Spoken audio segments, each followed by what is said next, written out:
Chapter 666. Kill. Another deafening roar rang out as the 450 cavalrymen of the 5th Star Corps followed behind Battalion Commander Guanzhong. They charged towards the 300 northern Ming cavalrymen that were swarming over. A cavalry charge was one of the most ancient and bloody ways of fighting. In the process of such a clash, there was not much skill involved. What was needed was the morale of both sides, the strength of both sides, and the strength of both sides. This was often a way of harming the enemy by 1,000 but also harming 800. But even if they knew this, the cavalry charge was still the favorite of many cavalrymen. This was because only this kind of battle could show the glory of the cavalry. This was what true men and warriors should do. The cavalry from both sides were like two torrents as they clashed against each other on the vast plains. Men shouted, horses neighed, weapons clashed, and shouts rose and fell one after another. In just a single clash, dozens of cavalry from both sides had fallen off their horses. At least a dozen war horses were heavily injured by the powerful inertia and fell to the ground. The sounds of the war horses neighing rang in the ears of every cavalry. In this clash, the division's direct subordinate battalions only had a slight advantage in terms of numbers. The casualty ratio on the battlefield was 7-13. They couldn't even kill twice as many people. This made Guanzhong's face turn ugly. Get ready, charge. Guanzhong once again swung his saber and launched a second attack. Compared to Guanzhong, Lu Dai's face was even uglier. Half of the 300 cavalrymen he brought were Nuzan elite cavalrymen. Not only did they not gain any advantage in this clash, they even suffered a loss. This was something that he couldn't accept. Fortunately, the 13 cavalrymen that died were all elite cavalrymen. There wasn't a single Nuzan cavalryman. Suppressing the anger in his heart, Lu Dai raised his head and looked at the 5-star army cavalrymen charging over. He also waved his saber and shouted, "Kill!" Another clash of cavalrymen. This time, both sides were clearly enraged and the casualty ratio increased. More than 30 cavalrymen died, including 3 Nuzan cavalrymen. The direct subordinate battalion lost 20 cavalrymen and a few were injured. Charge. Guanzhong stopped his horse, turned around and continued to wave his saber. Another charge came from Guanzhong's mouth. Lu Dai also roared as he led his cavalrymen forward. Su Yunxing, who was sitting on the sidelines, stared at all of this as he quickly assessed the situation. As the commander of the reconnaissance battalion, he had a much better grasp of the situation on the battlefield than Yang Qindong. After all, not every piece of information had to be reported. Some insignificant matters would often be stopped when they were reported to him. This also allowed Su Yunxing to gain a better understanding of the 600 cavalrymen on the other side. Out of the 600 cavalrymen, 3/4 of them were Nuzan cavalrymen. There was also information that they were made up of the elite cavalrymen. Nuzan had spent a lot of effort to train them in order to increase their strength and influence. Su Yunxing had seen the Nuzan cavalry before, just like the group of people represented by Hulu in Narcissus Town. Their strength was not bad, but it was only not bad. Compared to Lung Feng, they were still much weaker. However, the Nuzan cavalry in front of them seemed to be particularly powerful. It could be seen from the battle between them and the Nuzan cavalry. Moreover, the Nuzan cavalry didn't have the advantage in numbers. If the Nuzan cavalry had more troops than them, wouldn't the situation of the battlefield be changed? Just as Su Yunxing was seriously observing the situation, the 1st Company commander, Yenda, came over. "Commander, are you interested in talent? To be able to enter the reconnaissance battalion, not to mention their skills, just their brains alone needed to be very flexible. They needed to constantly change according to the changes on the battlefield." Just by looking at Su Yunxing's changing gaze, Yenda could roughly guess what was going on. It had to be said that this person's eyesight was very good. The 1st Company commander, Yenda, could be said to be Su Yunxing's direct subordinate. When Su Yunxing was not around, he would be in charge of the reconnaissance battalion. This also proved his ability. Now that he stood up and asked, Su Yunxing nodded. The 6th young master once said that once we find a good seedling, we should recruit them. After all, our cavalrymen are still too weak. So, you know what I mean. Of course, Yenda understood. He even knew that killing a person was not as good as finding a more suitable talent. It would also add more points in the 6th young master's heart. Yes, Commander is right. According to the intelligence, the Nuzan is the leader of the cavalrymen. Furthermore, they are the elites among them. Naturally, their strength is not bad. If Commander needs it, I am willing to take the 1st Company to test them. Don't worry, I know my limits. Before you make the final decision, I will try my best not to hurt them. Yenda wanted to test himself. This was also to gauge the other party's strength. There was a saying that went, "What do you think is false, but seeing is believing." Okay, you go. Be careful. Alright, if necessary you can use a gun. Use tranquilizer bullets. Su Yunxing thought for a while and instructed. The tranquilizer bullets he spoke of were naturally the ones in the warehouse. After the finished product was sent to the arsenal in Crimson City, after a lot of effort the finished product was finally produced. However, due to the scarcity of the materials, not all armies were equipped with them. Currently, only a few special units were using them. Sometimes the scouts would be equipped with some when they wanted to catch tongues alive. However, there were not many of them. Since Su Yunxing said that tranquilizer bullets could be used at critical times, just this point alone was enough to show how much he valued these hundreds of Nuzan cavalrymen. Okay, you can use them. Yen De smiled confidently and left on his horse. He called for 100 brothers of the first company to charge into the battlefield with him. Like Su Yunxing, Yella also looked at the battlefield with furrowed brows. He was very clear about the standard of Lu Dai's 300 cavalrymen. Although their combat strength was not as good as his, they barely had half of his combat strength. However, even with half of their combat strength, they still did not gain any advantage. Instead, they suffered quite a bit. This made him re-evaluate the strength of the 5-star army. It was at this time that he saw the 100 cavalrymen led by Yen De enter the battlefield. Umph. Yella snorted coldly. They want to interfere in the battlefield in front of me. Men, send 100 cavalrymen to test their strength. Su Yunxing did not move. Yella also did not move. Both sides reserved a certain amount of combat strength in preparation for the final battle. Yen De led the soldiers of the first company onto the battlefield. However, they did not intend to help Commander Guanzhong deal with Lu Dai. Instead, they moved towards Yella's troops. When he noticed that the enemy had also sent out 100 cavalrymen, Commander Yen De laughed loudly. Brothers, the enemy has also made a move. Looks like we can have some fun. Come, the commander said, to try not to kill as much as possible. Let's see who can capture more tongues, living and useful enemies. The scouts of the first company immediately became excited.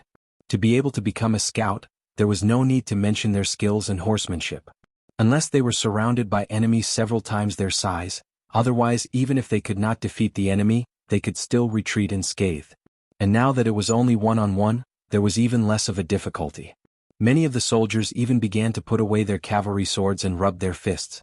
Since they wanted to capture the enemy alive, the sharp cavalry swords naturally had to be put away. They were all confident in their horsemanship. They believed that they could get close to the enemy without being injured and then capture the enemy with a single hand. Different from the 3 divisions who had just expanded their forces, the scouts still chose the seedlings of the cold front even though they were expanding from the company to the battalion. In other words, the 100 people who came out to fight this time were all cold front soldiers, and they were all experienced cold front soldiers. Not only were they very good at teamwork, but they were also very good at martial arts. Few people could be their match. And when these 100 cold front soldiers entered the battlefield, it was only a nightmare for the enemy.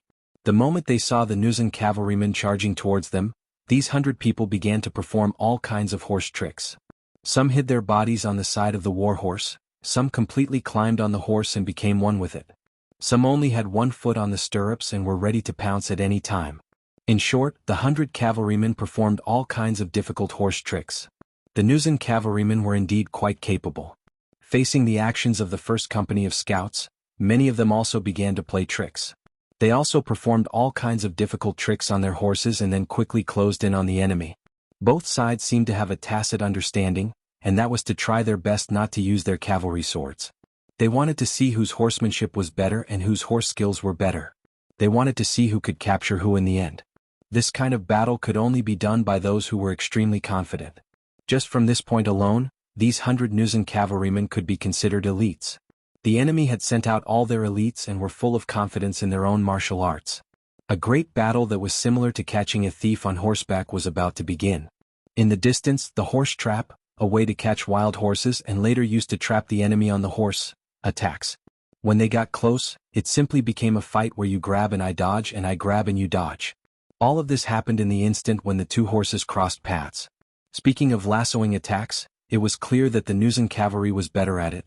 Their lassoing was fast and accurate, and a few scouts were caught because they could not dodge in time or were not used to such an attack. This made Su Yunxing frown as he watched all of this happen. The good thing was that when it came to close combat and capturing people, the scouts were better. They were also used to capturing enemies at close range. Furthermore, to be a member of Cold Vanguard, which one of them wasn't strong and agile. This allowed them to capture more than 10 Jurchen cavalry in a very short period of time, turning the tide of the battle around. Chapter 667. Seeing more than 10 of his men being captured alive, Yela's expression turned ugly. He finally started to take the cavalry of the 5-star army seriously. He originally thought that in terms of horsemanship, the Nuzan cavalry would be the best. Even the Mongol cavalry would be inferior to them. But now it seemed that he was too arrogant. Attack together. Draw your swords. Seeing that the 5-star army was very strong, the situation would get worse if they continued to fight. Yela did not want to wait any longer. He did not know if Commander Sun Hong and the rest had already started fighting with the 5-star army. What he needed to do now was to meet up with the main force of the army. Yela unsheathed his saber, and the 200 female cavalrymen beside him did the same.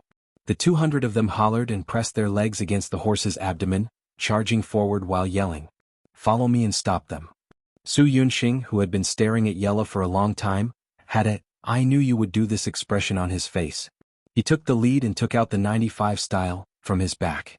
Then he mounted his horse and charged into the battlefield. Firing immediately was the new requirement that Yang Qindong gave to the Cold Vanguard soldiers. Since the next step was to fight on horseback, how to steadily fire and hit the target at high speed became the main training direction for the Cold Vanguard soldiers. Some of the requirements sounded easy, but they were quite difficult to fulfill. For example, firing immediately was something that only a few people in the reconnaissance battalion could do. They were able to hit the target while on a moving horse. Coincidentally, Su Yunxing, as the battalion commander, was a soldier with this level of skill. As the warhorse moved forward, Su Yunxing held his gun and slowed his breathing. After he got used to the bumpy ride of the warhorse, his right index finger moved slightly. Then a bullet was fired from the gun barrel. The bullet flew straight towards Yi Ladeo, who was waving his saber as he charged forward. He did not hurt anyone because Su Yunxing thought highly of Yela's ability. To be able to train cavalry that could compete with the scouts, this kind of person was definitely a talent. This was also what the 6th young master needed. Bah! After a very unexpected gunshot, Yi La, who was running on his horse, felt his right arm sink. When he looked up instinctively, his eyes were filled with horror. He didn't know when, but there was a big gap on the sword in his hand, and the blade was about to break. Who? Su Yunxing, who fired this shot, was also secretly thankful for his luck. After a period of training, after wasting a lot of bullets, he could now hit a target on a moving horse. However, for an object as thin as a blade, the probability of hitting it was still very low. 1 out of 5 shots was already the limit. For this shot to hit, there was more or less an element of luck involved. Su Yunxing secretly thought that he was lucky, but in Yi La's eyes, it really shocked him. Since the other party was able to hit his saber with a gun, wouldn't it be easier for him to kill him? How could the 5-star army's marksmanship be so good? Where did they come from? After becoming a Chiliarch of Baiming, Yi La more or less had a certain understanding of guns. However, from what he knew, Baiming's guns were extremely low in terms of stability and accuracy. Only the legendary mercenaries of the Duke of Loyalty's mercenaries were truly powerful, and they could fight against 10 or even 100 enemies. Could it be that the other party was using the world's most advanced guns? The thought only flashed through his mind for a moment. Yi La, who had already started his charge, didn't have time to think too much. Although he was indeed frightened, what if the other party was just coincidentally stunned? Moreover, he didn't think that the other party would intentionally hold back when they had the ability to kill him. They didn't have any relationship, so why would they do that? Quick, be careful. They have guns in their hands. We can only gain an advantage if we get close to them. Charge with me. After a short moment of hesitation, Yi La's shout rang out again. At this moment, there was only one thought in his mind, and that was to charge in front of the other party, cut them down from their horses, and then snatch the guns in their hands. That way he would be able to gain a great merit. The Nuzan cavalry could be said to be built by Yi La himself. He had invested all of his wealth and energy into it. The other people could name these 300 cavalry, and they treated each other like brothers. When he gave the order, they naturally rushed forward and surrounded Yang Qindong's troops from dozens of directions. They were either holding horse ropes in their hands or making a flying action, as if they wanted to capture the 5-star army alive. Interesting. Su Yunxing, who had fired a shot, saw that the other party had the same idea as him. They actually wanted to capture him alive. He couldn't help but smile, and his heart was filled with joy. Obviously, the other party had also taken a fancy to his extraordinary skills and even his weapon. They wanted to take it for their own use. Since both of them had such thoughts, then let's see whose methods were more brilliant. Come on, prepare the tranquilizer bullets. Don't be afraid of wasting them. As long as we can capture these people alive, I will report back the amount of bullets used. The more he saw the performance of the Nuzan cavalry, the more Su Yunxing was certain of the strength of these people. They were definitely first-class elite soldiers, especially their horse skills. It was obvious that compared to them, they were even stronger than the Windchaser cavalry regiment. If these people could be used for their own purposes, the mercenary cavalry strength was very likely to increase by half a level or even more. The sixth young master had once said that talent was always the most important thing. Based on this sentence, they had only used up some tranquilizer bullets.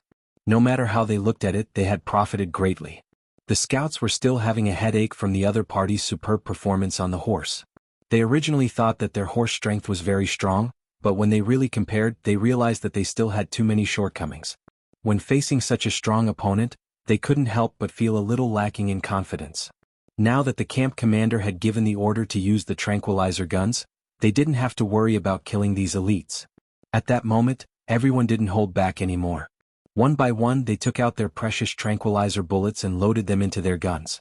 They skillfully aimed, adjusted their breathing and fired steadily. This series of actions was done naturally and smoothly. Bang bang bang. Bang bang bang. Gunshots rang out continuously. Without any misgivings, bullets flew out of the barrels and into the bodies and horses of the Nuzan cavalrymen who were trying to get close, and in reality were indeed very close to them. Originally, everyone still appreciated each other and wanted to control each other for their own use. This was the reason why they didn't start a fight as soon as they saw each other. But now, suddenly, the five-star army started firing. Seeing their trusted subordinates trembling a few times after being shot, they fell to the ground with a plop. None of them could get up anymore. Yella's face started to turn cold, until it was terrifyingly deep. Use the bows and arrows. Don't care so much. Kill, kill. His brothers died, one by one in front of him. Yella's patience and tolerance disappeared at this moment. In exchange, he was filled with endless anger and terrifying murderous intent. Yella was finally serious. He didn't want to capture prisoners of war anymore. He wanted to pay blood with blood. But at this moment, Yella's reaction was still a little slow. Just as he gave the order, the Nuzan cavalry picked up their bows one by one. The number of people who were able to pull the strings of their bows could be counted on two hands. In a very short period of time, Yella, who had lost most of his combat power, led less than 10 Nuzan cavalry to start a counterattack. They also displayed their martial arts on horseback to the extreme. Even in the face of continuous fire, these people relied on their nimble bodies to make all kinds of evasive maneuvers, causing the bullets to miss one after another.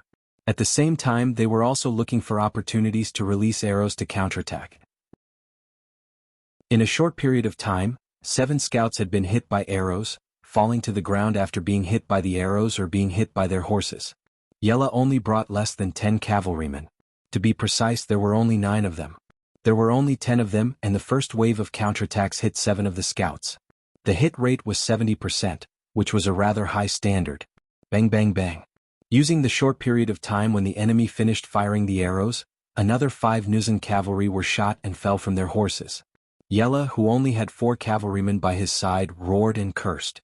Then he turned around and left very straightforwardly. After seeing the accurate marksmanship and powerful firearms of the 5-star army, he knew that it was impossible to win with the amount of people he had now. Since that was the case, he left and remembered this hatred in his heart and looked for an opportunity to take revenge. Yilla wanted to leave, but how could Su Yunxing allow it? He shouted and gave chase. He himself rode his horse and chased after Yilla. Anesthetizing the enemy was only a method. If he really wanted to persuade them to work for him, he knew that all hope fell on the enemy's chilly arch.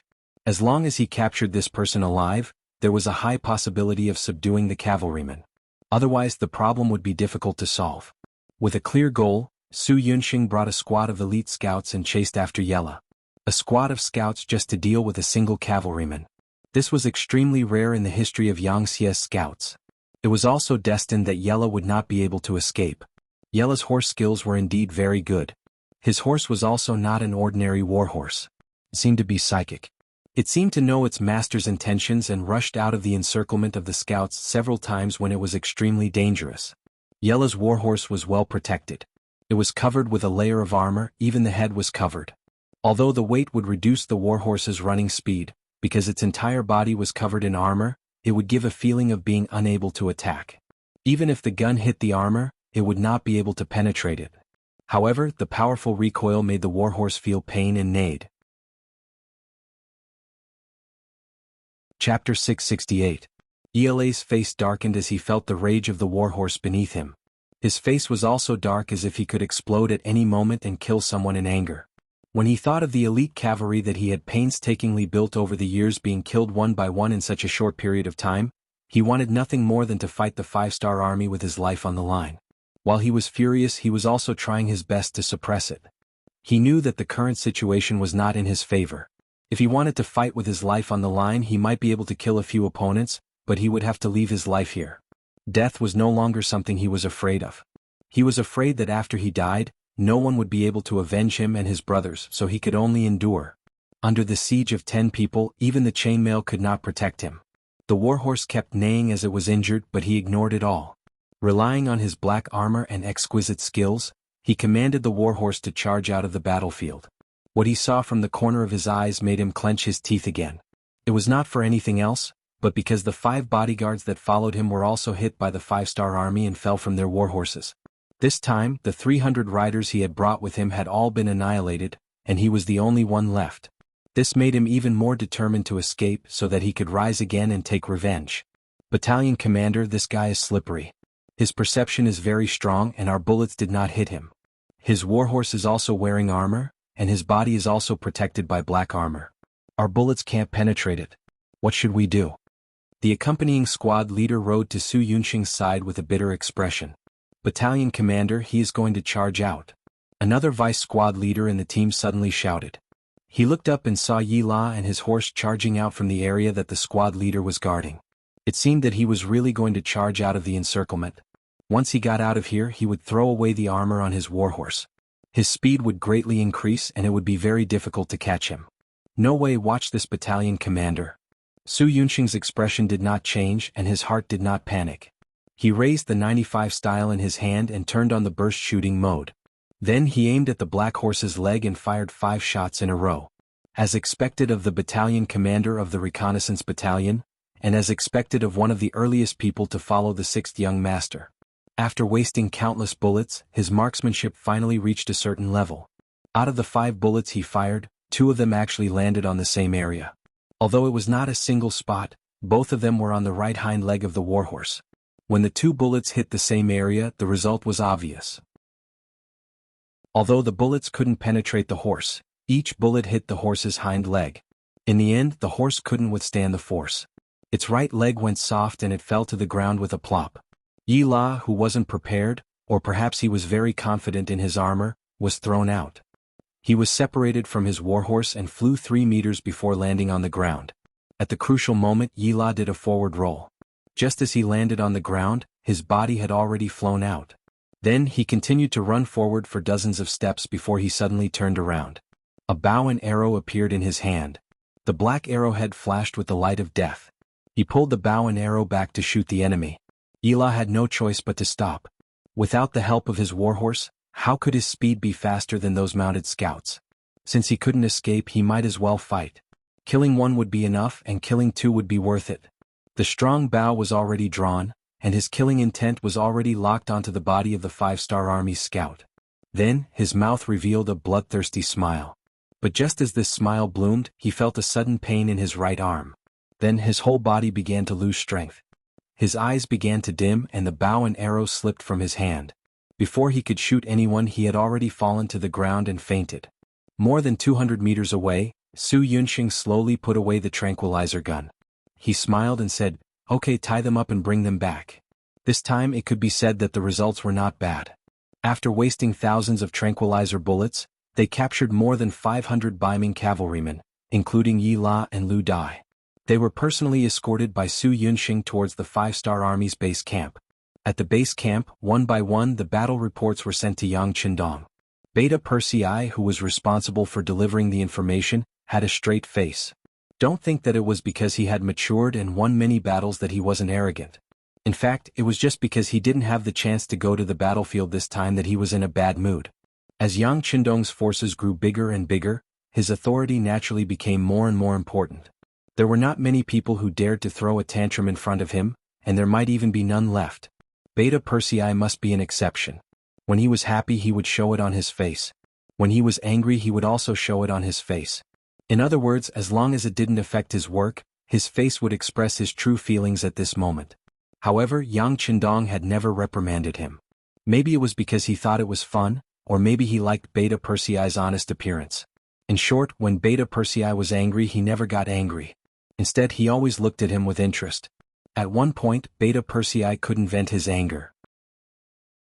Instead he would feel embarrassed from being looked at. In the end, his anger naturally dissipated. "Young master, if there's a chance next time, can you let me have some fun?" Even Tiger Head is leading troops. After holding it in for a long time, Beta Persei finally couldn't hold it in anymore. While handing over another battlefield briefing, he finally said what was on his mind. Yang Qindong didn't even raise his head as he looked at the battlefield report in his hands seriously. "If you want to lead troops, you can choose a battalion and be a battalion commander first. If you perform well, it won't be difficult for you to become a regiment commander." "Young master, you agreed." Hearing that he could finally lead troops and a battalion commander at that, Beta Persei's face suddenly bloomed with a smile. "Yes, I agreed. If you agree, you can now hand over to Qiu Vi and Dao Zhao's teams and leave." Yang Qindong finally raised his head and looked at Beta Persei, who was standing there foolishly with a smile on his face. Okay, no."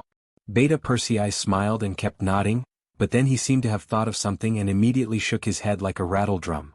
"Beta Persei will follow young master forever by young master's side." Beta Persei finally reacted. With his experience of following Yang Qindong all this time, being a battalion commander in the army would not be considered an important position. On the contrary, it would be a very normal thing. With his status and experience, even if he were to become a regiment commander, no one would say anything about it. But once he really left the army, it would be very difficult for him to return to Yang Qindong's side. This was definitely something he could not accept. Beta Persei did not forget what kind of role he, Yang San, Yang Si, Yang Wu, and Yang Lu had when they came to Yang Qindong's side.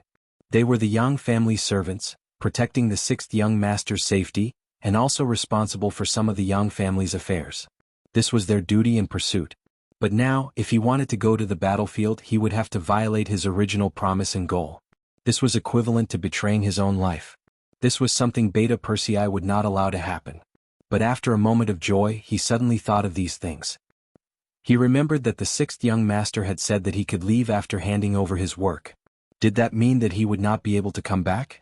Compared to being by the sixth young master's side to protect his safety, not to mention being a battalion commander, even being a regiment commander or a division commander would not be enough to move him.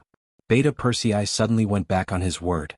Yang Qindong's expression did not change, but he asked very seriously, "I just said that I agree. If you agree, you can leave now." "No, young master, I don't agree. I'm going back on my word. I want to stay by the young master's side for the rest of my life and protect your safety with my life," Beta Persei said in a resolute tone. Then with a plop, he knelt on the ground and kowtowed. Beta Persei knelt on the ground. Yang Qindong shook his head helplessly, then raised his hand and said, "Well, since this is your choice, I respect you. Then stay. It's just that I don't want to hear the same words a second time. If you have such thoughts again next time, then just leave. Do you understand?" "Understood, young master. Don't worry, I won't have such thoughts in my life." Beta Persei kowtowed 3 more times to the ground before he slowly raised his head and breathed a sigh of relief. He knew that the young master was not angry with him for saying these words. It seemed that he needed to go back and reflect on himself. Being able to stay by the sixth young master's side was something that many people wished for. He actually wanted more. He really did not know the immensity of heaven and earth. Beta Persei stood up again. Yang Qindong was no longer looking at him. Instead, he placed the battlefield briefing in front of him. "Well, take a look. Battalion Commander Su said that this Baiming general called Yella has some skills. You can fight with him later and find out what abilities he has." As soon as he heard that there was a fight, a smile reappeared on Beta Persei's face. Okay. Please rest assured, young master. I will definitely teach him a good lesson later." The battle was won and the dispatched troops returned one after another. Yang Qindong rode the white dragon horse and stood at the gate of the barracks with a group of people to welcome the victorious army. When any army passed by him, they would salute him solemnly as a sign of respect. Smoke was already rising in the barracks. The 2 auxiliary barracks that were left behind had already cooked fragrant food and were waiting to reward the army. The soldiers who entered the barracks first handed over their spoils of war, the noses of the dead enemies, to the officers who recorded their achievements. Then they took the silver that had sunk into the ground and happily washed their hands to eat. The barracks was soon filled with people and all kinds of laughter. Chapter 669. In the Battle of Liao River they killed more than 3,000 enemies and captured more than 6,000 enemies. They also seized countless war horses and various resources. The 5-star army only suffered less than 100 casualties. In the Battle of Cold Weapons, it could already be considered an absolute victory. Troops and prisoners of war entered the barracks one after another, including Su Yunxing's troops. Yellow was still unconscious after being hit by the tranquilizer gun. However, his war horse had already recovered and was brought in front of Yang Qindong. Oh, this armor is not bad. Looking at the armor that completely covered the war horse, Yang Qindong's interest was piqued. Yes, 6th young master. This armor is indeed very powerful. Ordinary bullets won't be able to do much damage to it. Su Yunxing stood at the side and described the situation on the battlefield in detail. Yang Qindong nodded his head as he listened. He had a thoughtful expression on his face. Men, bring Wu Hua over. Wu Hua, the blacksmith who specialized in making saddles and armor for war horses, came in front of Yang Qindong. As soon as he arrived, he didn't wait for anyone to ask him and walked in front of the war horse. He carefully observed it and then touched it with his hands. His face flashed with excitement, like a young lad who saw a beautiful girl. He loved it so much that he couldn't bear to part with it. All right, you've seen and touched it. Tell me, can you make a war horse armor like this? Yang Qindong chuckled as he rode on the white dragon horse. I can. However, it requires a lot of materials. This kind of iron isn't ordinary iron. It has been tempered thousands of times. Let's put it this way. After 100 gene of iron is tempered, it's already not bad if 5 gene is usable. After all, considering the toughness and weight of the iron, there can't be any impurities. Wu Hua, who already had an idea in his heart, turned around and reported to Yang Qindong respectfully. 5%? Yes, that is indeed necessary. Yang Qindong nodded in agreement. Su Yunxing had said that the warhorse's speed didn't decrease significantly because of the iron. This was enough to prove the strength of the iron. This was also the point that he valued the most. Of course, this also meant that a large amount of iron was required to make such armor. Even with Yang Qindong's wealth, it was impossible to equip all the warhorses with such armor. Even though the amount of steel that Crimson Nest City had prepared over the past few years wasn't small, both the weapon factories and the shipyards required an extremely large amount. Not to mention when Yang Qindong left, there was a new factory, a tank factory, which required even more materials. It was impossible for him to have any spare energy to support the creation of the warhorse chainmail. Looks like I'll have to figure everything out myself. However, the amount of iron needed to build a cavalry of over 10,000 men is also enough to make one sigh. Yang Qindong's thought of equipping all the warhorses was immediately extinguished. Knowing that it was impossible to do it, but insisting on it wasn't a firm decision but a fool. How about this, take out all the iron we have. This young master will think of a way to obtain some from the surroundings. It shouldn't be a problem to equip 100 men squad first. Yang Qindong quickly made a decision and his gaze landed on Wu Hua. If possible, he planned to equip his 2 guards first. That way, his safety would be guaranteed, and the other officers wouldn't have to worry about him when he went anywhere. The number of security squads on both sides has been expanded from the original 30 to 50 people per squad. As long as there are enough materials, I can lead the blacksmiths to create the chainmail. Wu Hua had a face full of confidence. Interest was the best teacher. He had been learning blacksmithing from his father since birth and now had over 30 years of experience. It wasn't that he wasn't capable enough to produce anything good, but that the conditions and environment didn't allow him to do so. However, if there were enough materials, he was confident that the chainmail he produced wouldn't be inferior to anyone else's. Alright, then it's settled. Not only do we have the iron horse chainmail, there's also an impenetrable black armor over there. Let's forge them all, ha. Yang Qindong laughed heartily in satisfaction. Then he touched the chainmail affectionately and sighed with longing. In the camp, the soldiers had a warm meal and everyone was refreshed. The commanders of the various battalions and companies also took the opportunity to start targeted training. They were given remedial training based on their performance in the previous battle so that they could have a better performance in the next battle. The captives were gathered together and given a full meal. When they saw that there was meat in the dishes, and that there was a lot of meat, they actually ate to their heart's content. For a moment they seemed to have forgotten that they were captives. Yila and Lu Dai were also among them. When they saw that their subordinates were still alive and wolfing down the food, they couldn't help but sigh in their hearts. In order for the Nuzan tribe to have the ability to protect themselves in the future, although one of them was a Chenhu captain and the other was a Chenhu vice Chenhu captain, they had been living in poverty all these years. All the money was spent on equipment and training, so they rarely ate meat.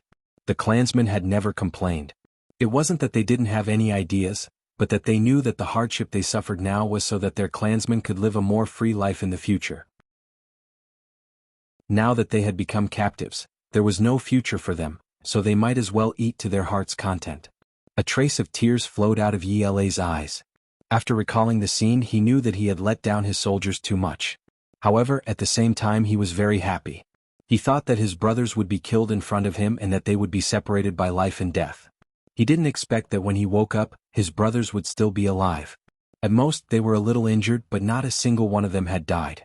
This made him very happy, but at the same time he was very curious about what methods the 5-star army used and how they did it. Yila and Lu Dai, my young master wants to see you.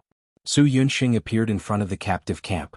After seeing that the two of them had finished eating and had put down their bowls and chopsticks, he shouted. As soon as he finished speaking, the 500 captives all stood up. Regardless of whether they were full or not, they all stood up in unison and glared at Su Yunxing with ferocious gazes. Although they didn't have any weapons in their hands, they still had their fists, legs and teeth. As long as they were still breathing, they wouldn't let anyone threaten the safety of the two generals. Su Yunxing saw the collective performance of the Nuzan cavalry and praised them in his heart. Just from this point he could see that the two generals should be loved and respected by their soldiers. Wasn't this the talent that the 6th young master needed? Alright, I'm not bringing you to interrogate you, not to kill you. Besides, if I really want to kill you, do you think you can stop me? Although Su Yunxing was very optimistic about the Nuzan cavalry, his face was still very serious. Before they submitted to the 6th young master, they were still his enemies. Yila and Lu Dai understood the meaning behind Su Yunxing's words. Furthermore, they were now under someone else's care. Did they really think that they could not go out just because they wanted to? If they angered the other party, they would only implicate their subordinates. Alright, everyone sit down. I'll go out with Chiliarch Lu. Yila knew that he couldn't make the decision now. Even if he didn't want to, what else could he do? Besides, he also wanted to see who the general of the 5-star army was and how he could train such a powerful cavalry like Su Yunxing. With the two generals speaking, although the soldiers still had some complaints, they couldn't say anything. They could only remind the generals to be careful and watch the two of them walk out of the captive camp. On the way to the main tent with Su Yunxing, Battalion Commander Su whispered to them, "When you see the young master later, please be more respectful. Even if it's not for yourself, for the sake of your brothers and clansmen, please pay attention to your words. Otherwise no one can save you." Although Su Yunxing knew that the 6th young master loved talented people, if they relied on their talents to become arrogant and even spoke hurtful words, even if the 6th young master was magnanimous and didn't lower himself to their level, who knew what Tiger's Mane and Beta Persei would do? In front of a group of officers who regarded the 6th young master as a god, anyone who dared to do something provocative would have very serious consequences. Yila and Lu Dai didn't say anything. They didn't agree or disagree. They just obediently followed behind Su Yunxing step by step.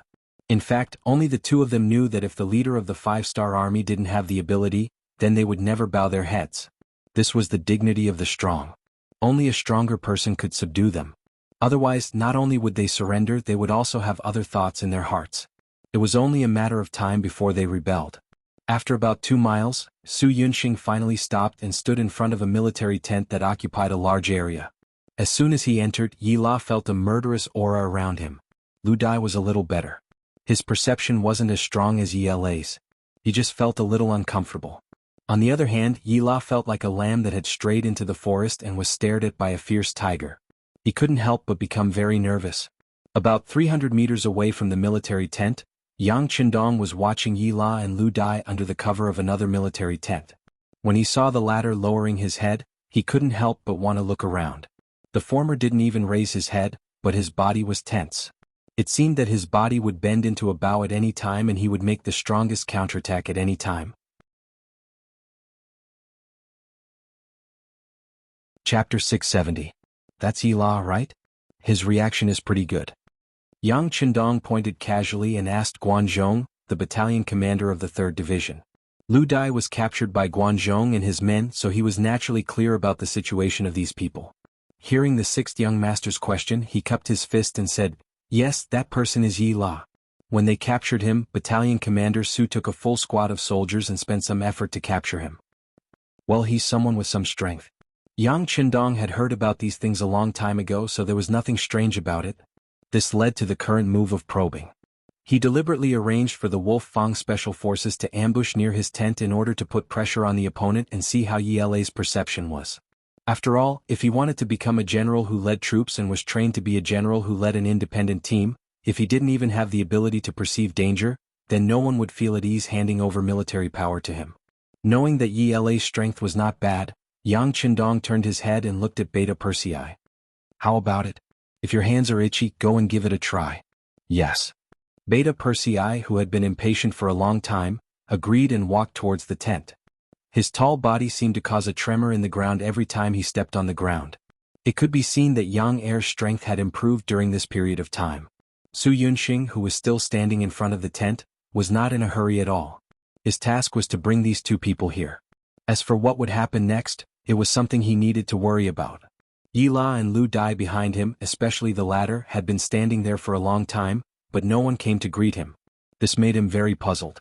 He endured it and was about to raise his head and ask Su Yunxing how long he was going to stand there. As soon as Lu Dai raised his head, he felt a murderous aura appear beside him. Lu Dai hurriedly turned around and saw Yang Er, who was only 5 meters away from him. With a height of nearly 1.9 meters and a weight of more than 100 kilograms, no one could ignore him standing there. When Lu Dai saw him, for some reason he instinctively made a defensive move. Beta Persei saw all of this. "No, my opponent is him." Yang Er shook his head in disdain when he saw Lu Dai staring at him with a defensive expression. He spoke in an arrogant tone. No matter what, he was still a vice-chiliarch and he had the bloodline of the Nuzan clan. When had he ever been looked down upon like this? Lu Dai raised his head and glared fiercely at Beta Persei.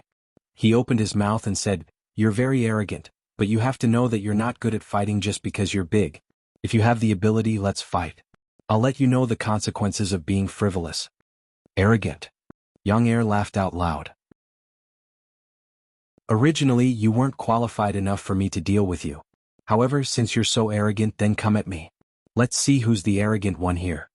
After he finished speaking, Yang Shou hooked his finger at Lu Dai, making a provocative gesture that seemed to be asking for a beating. This gesture was naturally learned from Yang Qindong. At that time, it was this gesture that was so awesome, awe-inspiring, and cool. It was also because of this gesture that the 1st and 2nd Guard teams were completely wiped out. Tiger's Mane and Beta Persei were also defeated and lying on the ground. Until now, the Wolf Fang Special Forces were also completely wiped out. This was Yang Qindong's strength. However, no one knew if this was his true strength because now no one could test the bottom line of the 6th young master. Everyone only knew that once this gesture was made, these people combined were no longer his opponent. Imitating the 6th young master, Beta Persei also made the same gesture, which aroused Lu Dai's anger. Although he didn't know what this gesture meant, the contempt and disdain in Beta Persei's eyes were undoubtedly revealed. Since this was the case, of course he would make a move. He wanted to let this arrogant person know what the consequences of daring to underestimate him were. Aha! With a shout, Lu Dai's feet constantly kicked up dust on the ground. He had just eaten and was now full of strength. Coupled with his anger, his speed was even faster than usual.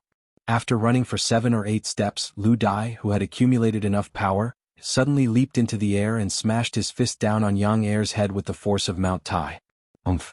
Lu Dai's eyes were fixed on the other party's body. When Lu Dai leaped up, Yang Er let out a disdainful snort. Then, without any movement, he tilted his head, causing the fist to hit empty air. The fist smashed down on the corner of his clothes. Lu Dai's face did not change in the slightest when his attack failed. Originally, he did not expect this punch to succeed. This was originally a probing move, and the next kick was his real killer move. His body rotated in mid-air, and his right leg kicked out towards Beta Persei's head. The speed of this move was so fast that even Beta Persei could not dodge it. Since he could not dodge, Beta Persei simply tilted his head again, then raised his right arm to block his more vulnerable neck. Clang! The kick landed squarely on Beta Persei's forearm. The powerful force caused Lu Dai's body to tremble, and he retreated several steps. At this moment, there was a trace of pain on his face. This time he was the first to attack, but when this kick landed on Beta Persei's arm, it was as if he had kicked a thick iron plate. It brought him endless pain, causing the corners of his mouth to twitch. Still want to leave? Seeing that Lu Dai, who had failed in his attack, wanted to land and retreat again after the kick, Beta Persei was not willing to agree. He did not make a move before because he wanted to test the opponent's ability. Now that he knew the opponent's approximate strength, it was time for him to counterattack. With a roar, Beta Persei's right arm suddenly grabbed forward, accurately grabbing Lu Dai's ankle in his hand. Then his body suddenly spun on the spot, forcibly lifting Lu Dai's body into the air. You can go now. After spinning for more than half a circle, Beta Persei felt that Lu Dai's entire body was spinning with his body. He suddenly loosened his grip, and the figure flew forward like an arrow. Puff! After about a breath's time, Lu Dai's entire body was smashed to the ground. At that moment he felt as if all the bones in his body had fallen apart, and there was nothing but pain. This was because Beta Persei had controlled his strength. Otherwise this throw would have smashed him to death. After Lu Dai was thrown out, Beta Persei regained his footing. He clapped his hands and said with an indifferent look, "Okay, the noisy person is gone. Now you can fight with me." His gaze fell on Yi-La. Beta Persei clenched his fists, producing a creaking sound. Yi-La saw the scene just now from the beginning to the end. Because of this, he did not dare to underestimate Beta Persei. On the contrary, he was constantly evaluating him in his heart. In the end, he shook his head and said in an unwilling and sad tone, "I'm not your opponent." Oh! Beta Persei, who was preparing for a big fight, suddenly froze after hearing Yi-La's words. This was inconsistent with the task given by the young master. After thinking for a while, he turned to look in the direction where Yang Qindong was standing. At this time Yang Qindong was striding over and happened to hear Yi-La's answer. Compared to other people who would show a look of suspicion or even contempt, Yang Qindong's expression did not change. On the contrary, if one looked carefully, there was a trace of joy. In this era, people who could ride horses on the battlefield all boasted that they were men. Each and every one of them had their eyes on the top of their heads. When it came to a bloody battle, it was about who had more people, who had more strength, and who dared to fight to the death. On the contrary, there were very few people like Yi-La who admitted that they were inferior to others in terms of strength. But because there were very few of them, it was abrupt and even looked down on by most people. As a northern Ming guard 1,000 households, admitting defeat before the battle was naturally a sign of cowardice in their eyes. It was a cowardly act. This Yi-La doesn't seem to be as strong as Battalion Commander Su said. Tiger's Mane was the first to assert. Not only him but the 1st Guard Captain Qiu Vi and the 2nd Guard Captain Dao Xiao also nodded in agreement. It's important to know one's own name. This is the ability that a commander should have. Without waiting for others to mock him, Yang Qindong suddenly opened his mouth. Instantly Tiger's Mane and the others' expressions changed. The laughter that was about to come out was stuck in their throats. Ignoring the wonderful changes in the expressions of the people around him, Yang Qindong strode in front of Yi-La and looked at him with interest. "Well, you admit defeat before the battle. Do you know that people will look down on you if you do this?" Yang Qindong did not reveal his identity, so Yi-La did not ask. But he could still see that although the person who asked the question was young, he was indeed surrounded by people like the stars around the moon. His identity must not be simple. Out of politeness he replied, "It doesn't matter if people look down on us or not. We live for ourselves, not in the eyes of others." Interesting. Hearing this answer, Yang Qindong seemed to be even more interested. "But I don't know why you admitted defeat directly. Don't you have the courage to even try?" Yi-La had already said that he did not want to live in the eyes of others, but Yang Qindong brought up this matter again. Yi-La was too lazy to answer. He turned his head away and looked like he was unwilling to answer. This was heard by Su Yunxing, who was standing at the side. He was afraid that the 6th young master would be angry, so he quickly whispered, "Yi-La, don't be arrogant. This is our 6th young master and also the great Ming's loyal duke." Chapter 671. Su Yunxing was aware of Yi La's abilities, so he reminded him out of kindness. However, Yila didn't seem to appreciate it. What do you mean by, don't be arrogant? What do you mean by, our sixth young master? He's clearly yours, okay? And what about the great Ming's loyal duke? What the hell is that? Loyal duke? Loyal duke? Yela, who was half a beat slower in reaction, changed her expression and looked at Yang Qindong again. She then asked with a shocked expression, what did you say? Did you just say that you're the Duke of Loyalty of the Great Ming Dynasty? Are you the war god's loyal duke? It was no wonder that Yila was so shocked. Although New Urgandusi was far away from Baiming's capital, they had heard about the war god's continuous victories and how he forced the Walla's army to retreat. The female Jinren prided herself as the strongest person in this era, so she naturally respected the strongest people. When he heard the news, he had thought more than once that he must meet the war god if he had the chance. He didn't expect that his wish would come true today. Yila stood in front of Yang Qindong in shock. His eyes kept looking at Yang Qindong. He found that the god of war was very young and had a scholarly aura. He didn't seem to know any martial arts at all. Was he really the god of war? He didn't know that Yang Qindong could hide his murderous aura under the nourishment of the qi. He had reached the realm of returning to his original state. Unless he wanted to let the other party know, otherwise, no one would be able to tell how much power was contained in his seemingly scholarly body just by looking at his appearance. There's no need to look. If you're talking about how I defeated the Walla, then I'm the war god you're talking about. Yang Qindong squinted his eyes and smiled. You are really the god of war, but they say that the god of war has 3 heads, 6 arms, a height of more than 1 zhang, and arms as thick as an ordinary person's thigh. Yila spat out all the words he had heard in the rumors. Ha ha ha. Yang Qindong couldn't help but laugh when he heard Yila's description of himself. Not only that, but Tiger's man, Beta Persei, and the others also laughed. They had been with the 6th young master for the longest time, so they naturally knew what kind of person the 6th young master was. After laughing for a while, Yang Qindong finally stopped laughing when he saw the doubt in Yila's eyes getting heavier and heavier. He said, You're saying that I have 3 heads and 6 arms, right? But in fact I am a very normal person just like all of you. But you should also know that even if it is a legend, if it is not exaggerated, who would be willing to listen to it and believe it? In the last sentence Yang Qindong told the truth. There was always no lack of exaggeration in history. It seemed that when you said that a person was very powerful, you had to exaggerate infinitely. The news of Yang Qindong leading a powerful mercenary army to destroy the Jiaoji and Lansang kingdoms in the south had already spread to the New Urgan City department. As a Qinhu, Yila had the right to know these things. In his heart, he didn't know how much he envied the strength of the mercenary army. Now that he had the chance to see Yang Qindong himself, he finally made the decision to submit. In his opinion, this decision was the right one, at least for now it was the right one. After accepting another general, Yang Qindong smiled happily. He didn't think that as soon as he revealed his aura, everyone would bow down to him. He was very clear that the reason why Yila submitted to him was because he saw that he was stronger than him. It could even be said that it was a temporary measure. But it didn't matter. Since he had already submitted, Yang Qindong was confident that he wouldn't let him leave again. If he had to say where his advantage was now, other than the unknown and mysterious warehouse, he should be left with money. With the foundation of Chichen City, there were so many novel things that were sold at high prices. There was even a price but no market. He never lacked money. With money he could buy people's hearts. As long as he didn't do things that hurt people's hearts, it would be difficult for people who followed him to follow others. This thought flashed through his mind. Yila stood up and followed beside Yang Qindong, starting to patrol the camp together. This was also the first time Yila saw the strength of the 5-star army. When he found out that General Sun Hong's 10,000-strong northern Ming army had been defeated and captured, and that not a single soldier had managed to escape from the battlefield, his face revealed an extremely shocked expression.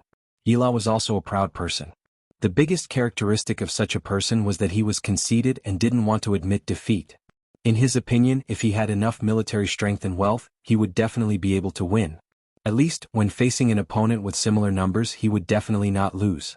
However, he had to admit that no matter how conceited he was, if he wanted to use only 600 cavalry to face Sun Hong's 5,000 cavalry, 5,000 paces, he still didn't have the slightest chance of victory. Yang Qindong did it. Although this was because he had more than 10,000 soldiers in his hands. However, on such an intense battlefield, to not let a single person escape and to absolutely seal off the news, this still shocked him. At the very least, it would be very difficult for him to do this.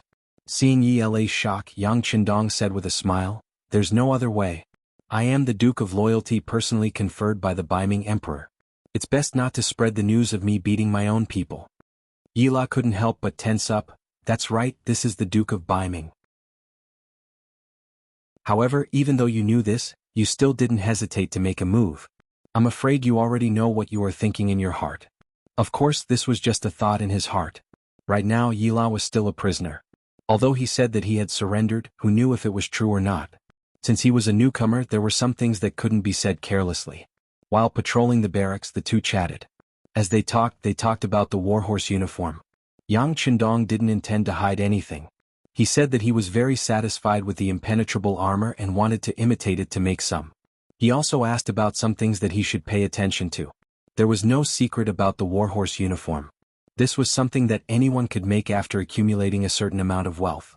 It was just that most people didn't have the courage to do so. Yang Qindong wanted to make one, and this one alone was more than 100 sets. Yi La was shocked again, but at the same time he couldn't help but think that this was what it meant to be rich. He didn't even know how much time it took to make a set of his own, but he did it just like that. It was good to be rich. This wasn't a secret to begin with, and he could use this opportunity to express his loyalty.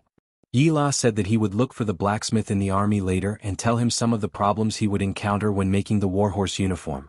He would try his best to avoid some common mistakes and take fewer detours. Very good. Yang Qindong nodded approvingly. He looked at the barracks on the left and pointed casually. "Let's go over there and take a look." Yi La, who was following beside Yang Qindong, naturally nodded in agreement. He only thought that Yang Qindong was showing off his strength and martial prowess, so he didn't think too much about it. However, when he entered the barracks, his expression was no longer as calm as before. At this moment, his face was full of shock. Of course, ever since he had followed Yang Qindong for less than an hour, he had been shocked so many times that he had probably forgotten how many times he had been shocked. Chapter 672. In Yela's line of sight, his clansman, Hu Lu, was sitting cross-legged on the ground with his back facing him. He was having a meeting with a few generals. Whether it was Yang Qindong or Yela, they had chosen a good vantage point. From here they could not be seen by the other party and could also hear what they were saying. Therefore, Hu Lu and his men's words were clearly heard by them. "Battalion commander, I just went to get a new saber. Don't even mention how sharp and tough that thing is. When I used my old saber to fight against it, it only lasted 6 hits before it broke. Battalion commander, I just used my merit to exchange for silver. After dividing it among the brothers, each of them can get at least 80 silvers. 80 silvers, battalion commander. If it was in the past, I wouldn't have dared to think that we could get so much from a single battle. Battalion commander, when I passed by our logistics carriage just now, I accidentally saw that there were still quite a few military uniforms there. We have already joined the 5-star army. Why don't you ask when you can distribute the military uniforms?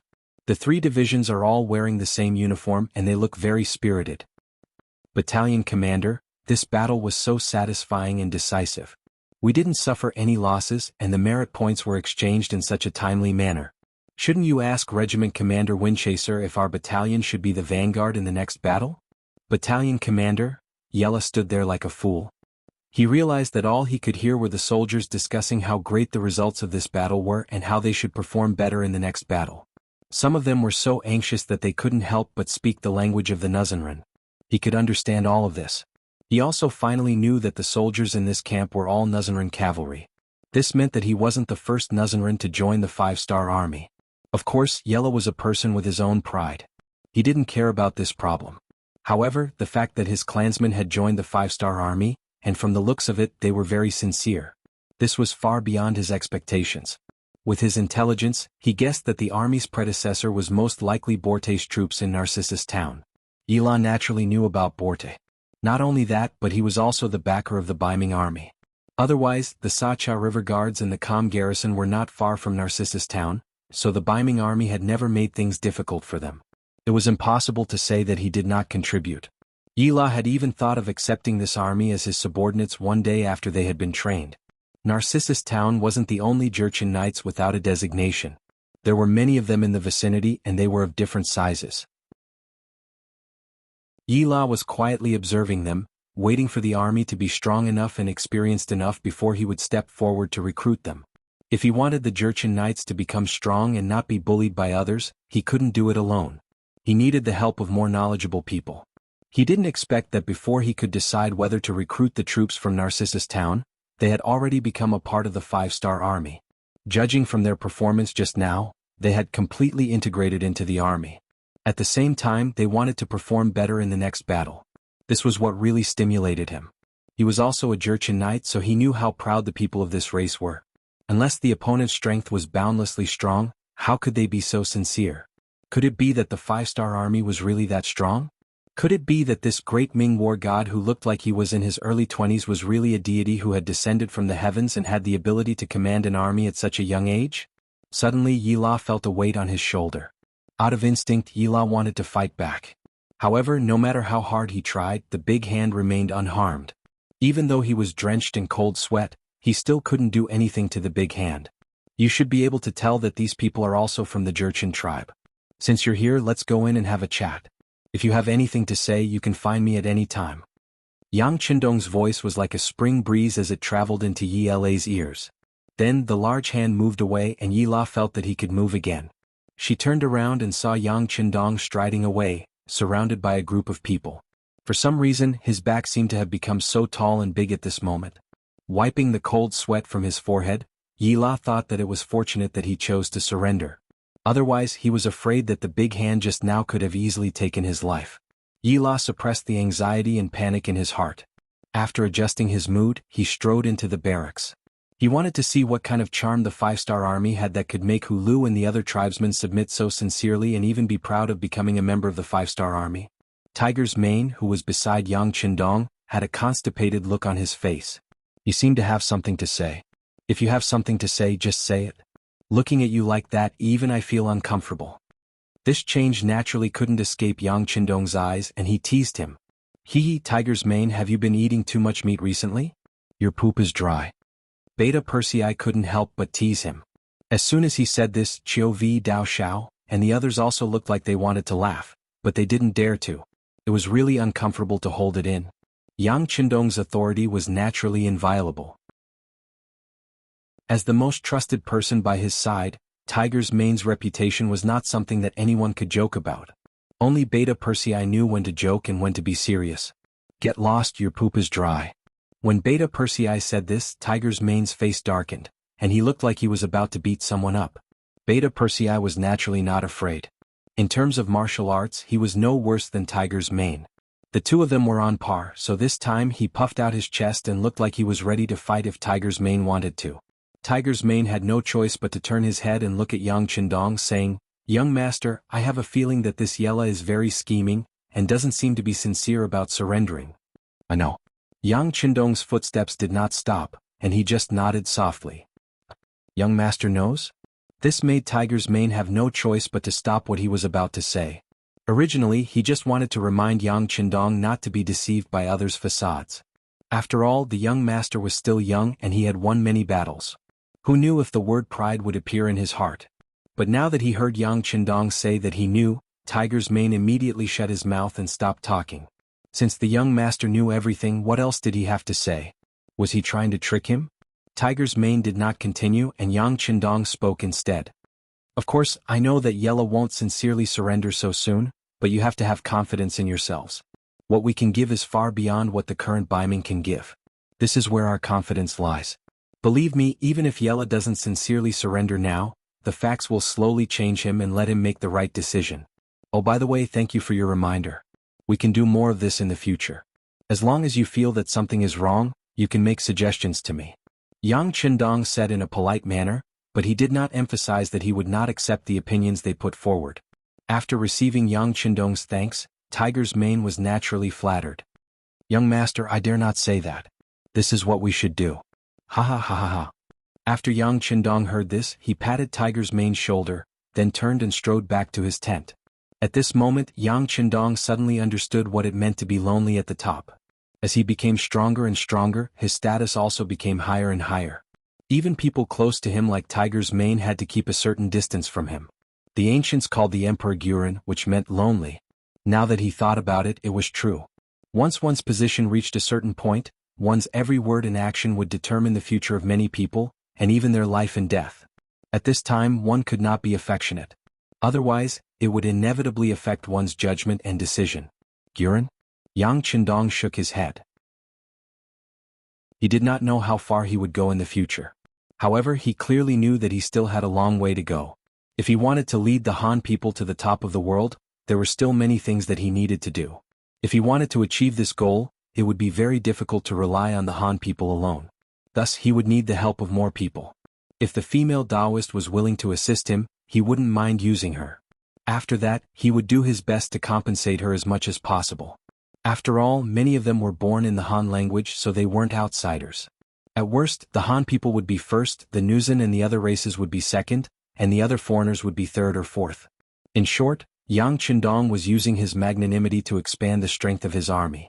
He was working hard to achieve the great goal in his heart. Yang Qindong returned to the tent. After an hour, Tiger's Mane came to report that Yi La was outside the tent. Please. Yang Qindong raised his head and put aside the Tatar intelligence report from the security bureau. The tent was opened from the inside, and Beta Persei accompanied Yi La in. In the tent, Yi La walked forward. When he was 7 or 8 steps away from Yang Qindong, he knelt down on one knee and said, "General Yi La greets the 6th young master." He did not call him the Duke of Loyalty but changed to the 6th young master. From this, it could be seen that he should know a lot of things from Hulu, and also some of the rules in the camp. Stand up and talk. Yang Qindong sat there, looking straight ahead with a calm expression.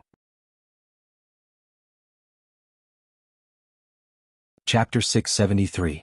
Thank you, 6th young master, Yi La said respectfully. Yi La respectfully said. Then he slowly stood up and lowered his head. His submissive appearance caused Hu Mang and Yang Er to curl their lips at the same time. Clearly, they did not quite believe that Yi La had become so respectful in such a short period of time. The corners of Yang Qindong's mouth curled up as he smiled bitterly. He looked at Yi La and asked, "How is it? Have you spoken to Hu Lu and your clansmen?" In response to 6th young master's question, "We've talked." Yi La replied respectfully, but his heart was already in turmoil. Ever since he entered the Nuzan tribe's camp, he had only seen and heard for less than an hour, but it had given him a huge shock. The originally arrogant clansmen were now full of admiration for Yang Qindong. Some of them even suggested that as long as they clung onto the 6th young master's thigh, once he became powerful, their Nuzan tribe's spring would come. When that time came, they would be able to completely change their oppressed state and obtain more power and freedom.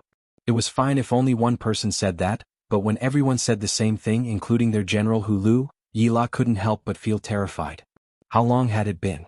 It had only been slightly more than 10 days since they had returned without informing him that the 5 Astral Army had taken control of Narcissus Town. How did the Duke of Loyalty manage to change the hearts of these men? Judging others by his own standards, he thought that since Hu Lu and the others could be changed in a very short period of time, then would the 500 cavalry led by him and Lu Dai be infected sooner or later and become loyal to Yang Qindong? What would he do if that really happened? While he was feeling terrified, he was called to the side by Hu Lu. In the past, this person wasn't even qualified to meet his subordinates. Now he was already a battalion commander in a 5-star army. With this status, Hu Lu was no longer afraid of Yi La. On the contrary, he was advising him earnestly. "General Yi, I already know that you were captured, but I didn't go to see you immediately. It wasn't because I was afraid of being affected, but because I wanted you to make the right decision. You should understand that only by following the 6th young master can we have a bright future. The descendants of the Nuzan tribe will definitely be proud of our choice today." Proud? Yi La shook his head in disagreement. What? Isn't General Yi only able to see us because you chose to surrender? Or are you just pretending to surrender and looking for a chance to leave? If it's the latter, I can only advise you that your decision is wrong, very wrong, because you have done a lot for the Nuzan of Narcissus Town in the past. There was no respect in Hu Lu's eyes. Instead, it was replaced by mockery, mocking Yi La's arrogance and ignorance. Wrong? Where did this come from? Don't you know that only freedom is true happiness? Although we Nuzan are weak, as long as several generations work together, it won't be long before we can fly freely like the eagles in the world. That's what we should be doing. Yellow was also trying to convince Hu Lu. Hu Lu had a battalion of soldiers under his command. If he added his own men, he would be able to gather close to 1,000 men. If everyone swore an oath together, they would have a certain chance of killing their way out of here. Eagles? Would the eagle really be happy? Let's not talk about whether we Nuzan can have such a day. Even if we become eagles, won't we become the target of hunters? After so many years, how many eagles and gerfalcons have died at our hands? General Yi, let's face reality. The strength of the sixth young master is not something you can see through. If such a person is our friend, then it will be great. If he is our enemy, then it will be a nightmare for the Nuzan.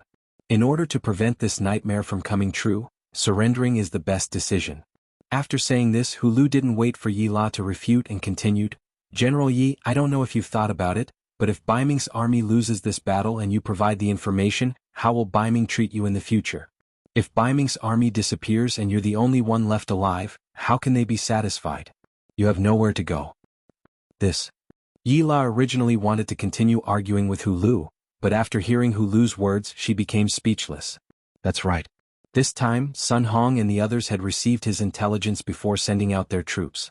Now that their commander had died in battle, and all the soldiers had been captured by the five-star army, not a single one of them had escaped. If he escaped, how would he explain it? Yi La was still thinking about the serious consequences of this matter. Hulu opened his mouth again, so the only thing you can do now is to hold on to the sixth young master's thigh and leave here. Only if you disappear with the rest of the Baiming army, no one will suspect you. Otherwise, once you appear, it will be the biggest nightmare for the Nuzan people. Sigh. Yi La wanted to say that he could explain to the Baiming army, but he thought that he was just a Qianhu. This time, the Baiming army lost so much that they needed a scapegoat. At this time, no one would listen to him. In order to shirk their responsibility, they would definitely hand him over. At that time, it would be hard to argue. Not only that, even if he died, he would have to bear the name of the Baiming army. In order to take revenge, the Nuzan people would be implicated. No, it should be said that they would definitely be implicated. In this short period of time, Yi La had thought of many things. For example, since he couldn't go back, he might as well do it alone. If he couldn't do it in the Dusi area, then he could go to the territory occupied by Vala and the Mongols. However, when he thought about how much resources an army would need to travel thousands of miles, how much would they need? Without enough strength, what would happen if they encountered a strong enemy with only a few hundred people? Once these problems appeared, he had to reject them one by one. After thinking about it, it seemed that there was only one conclusion. That was that staying in the five-star army was the best plan. Reality forced Yi La to face this problem. Seeing that Yi La seemed to have understood, Hulu suggested, General Yi, I know that Water Fairy Town is not the only town under your protection. There are other towns nearby and even some bandits who have taken over the mountains. You're also supporting them, aren't you? If that's the case, you can lead them to the five-star army. As long as these people are capable and the sixth young master can see it, then you won't be far from success. At that time you will become a great general and have power. Our Nuzan people will also benefit from your glory. As for which path to take, General Yi, please reconsider. Hulu had already said what he needed to say. If Yi La still couldn't think it through, then there was nothing he could do. Even with Hulu's IQ, he could see these things clearly, not to mention Yella, who was much smarter than him. After he figured it out, he came to see Yang Qindong. At this time, whether it was in terms of attitude or mentality, he was much more respectful. This was his only hope, and he had to grab hold of it. At this moment, Yi Wei was standing in front of Yang Qindong in the tent. His entire aura had changed. Yang Qindong could feel the respect that came from the bottom of his heart. Since we're done talking, what do you plan to do next? Yang Qindong knew that Yi La must have been influenced by Hulu, but he was still curious about what Yi La would do. Sixth young master, do you still lack soldiers? How many people can the army support with the provisions and equipment? Yi La didn't immediately say what he was going to do next. Instead, he asked these questions in an inquiring tone. He was waiting for Yang Qindong to give him an answer. Unexpectedly, as soon as he said this, Tiger Mane and Beta Persei beside him shouted at the same time, Yi La, isn't this something you can inquire about? What do you want to do? Stand down. Yang Qindong said, casually waving his hand and ordering Generals Heng and Ha to stand down. Then, he looked at Yi La thoughtfully as if he had already thought of something. Of course we lack manpower, but what we lack are all experienced elites. If it's just ordinary soldiers, then forget it. As for provisions and equipment, you don't have to worry about them. As long as they are elites, you can take as many as you have. This time they were fighting a battle away from the sea. It was far from being like fighting Jiaoji in Kanglin Kingdom, where they could rely on the sea to provide logistical support at any time. Fortunately, They had just defeated Bai Ming's army of more than 10,000 and snatched a lot of good things from their hands. It was enough for the army to last for a while. As for the future, Yang Qindong wasn't worried. If they ran out of supplies they could rob. Whether it was Bai Ming, Walla, or the Mongolian army, they could all become his granaries. This was where his confidence came from. As long as he had enough strength, he would open up a supply route and directly provide military supplies from the sea. Okay. Yang Qindong really answered him. Yila sighed in his heart, and at the same time, he knelt on the ground again. In that case, this sinful general is willing to recruit soldiers for the 6th young master. There are more than 10 forces that I secretly support near the Sacha River. They are all led by the Nuzan, and there are many experienced elites. This sinful general is willing to bring them to the 6th young master and let them join the 5-star army to help the 6th young master succeed. From then on, the Nuzan are willing to respect the 6th young master and protect and survive. In just a few words, Yila not only put his own life and future on the line, but also the Nuzan people that he could influence. It had to be said that he was very bold.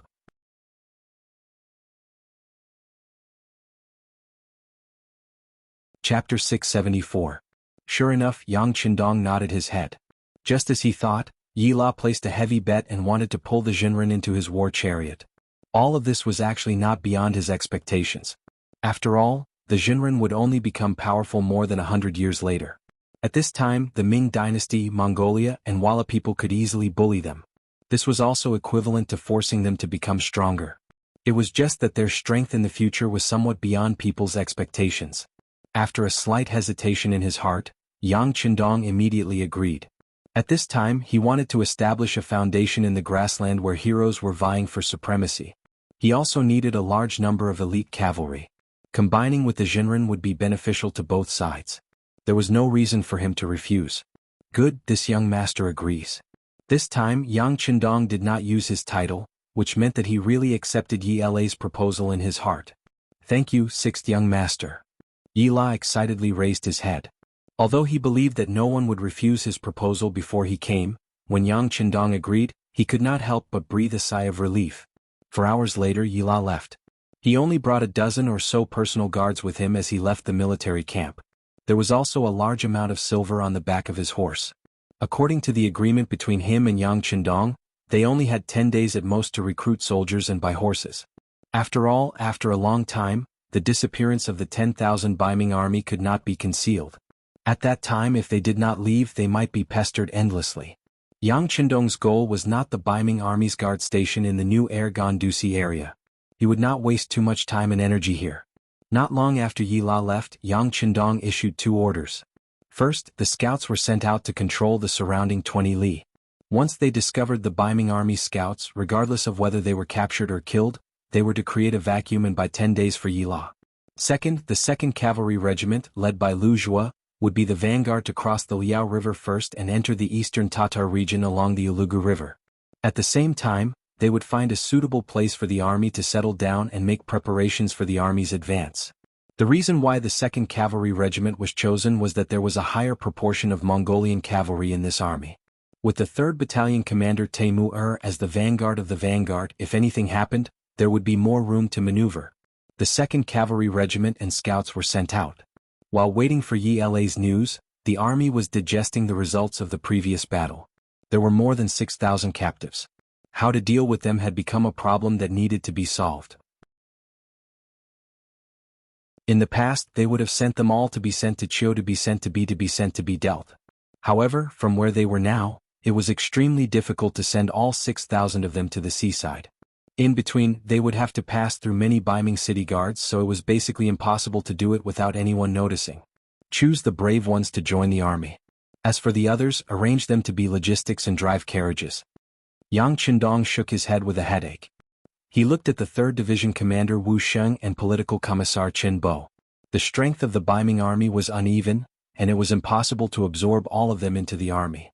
Otherwise, once the battle started, they would be affected by the enemy's morale. If they fled or even changed sides, they would be the ones at a disadvantage. 6th young master, do you want to give the qualified soldiers horses? Qin Bo asked. Although they had obtained many war horses in this battle, if each person was given one, it would not be enough. No need. Those who used to be cavalry, we will arrange them according to their strength. Those who are not cavalry we will arrange for them to be infantry. How about this? We will form 10 infantry battalions and let Tiger's Man's independent regiment lead them. Yang Qindong shook his head. Resources must be used wisely. If they were not cavalry they would not be able to display their strength. He wanted elite soldiers, not quantity. Understood. Wu Sheng and Qin Bo nodded and went to make the arrangements. Yang Qindong, who was left behind, looked at Tiger's Man and coughed lightly. When we go back, break up the auxiliary battalions and let them lead the new Baiming army. Let's hope they can form a fighting force as soon as possible.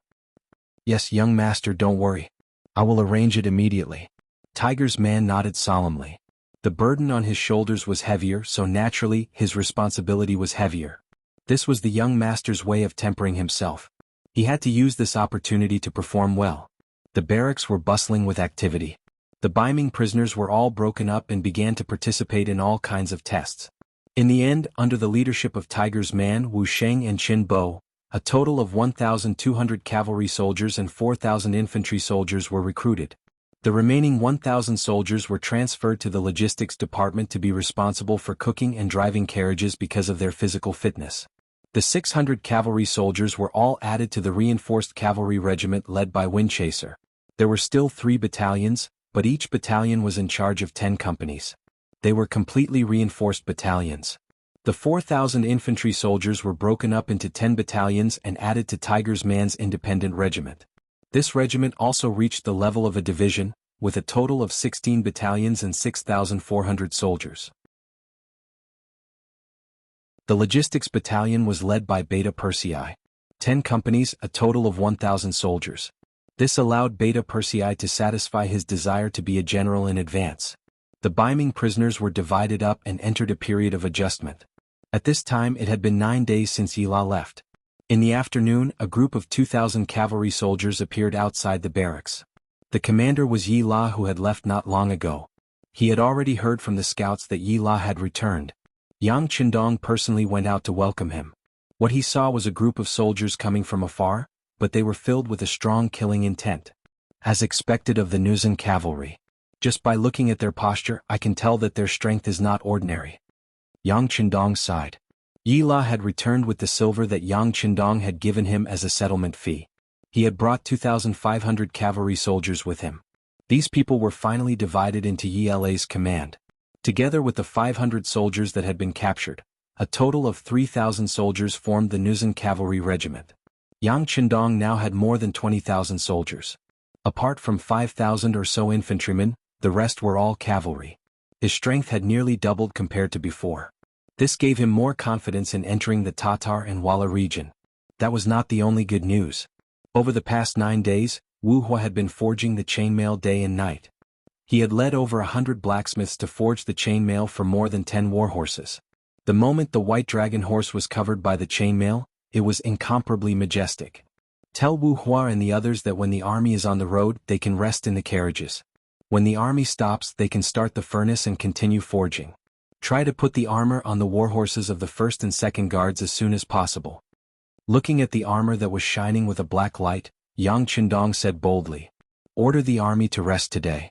Tomorrow we will set off for the Wulagu River." Above the sea it was a deep blue.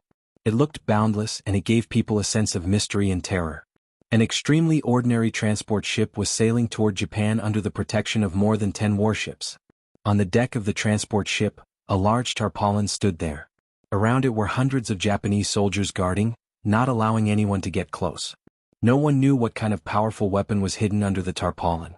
This was the most advanced cannon that Japan had purchased through Princess Ohara Junko and the great Ming Dynasty's Duke of Zhongdan for 10 million taels of silver.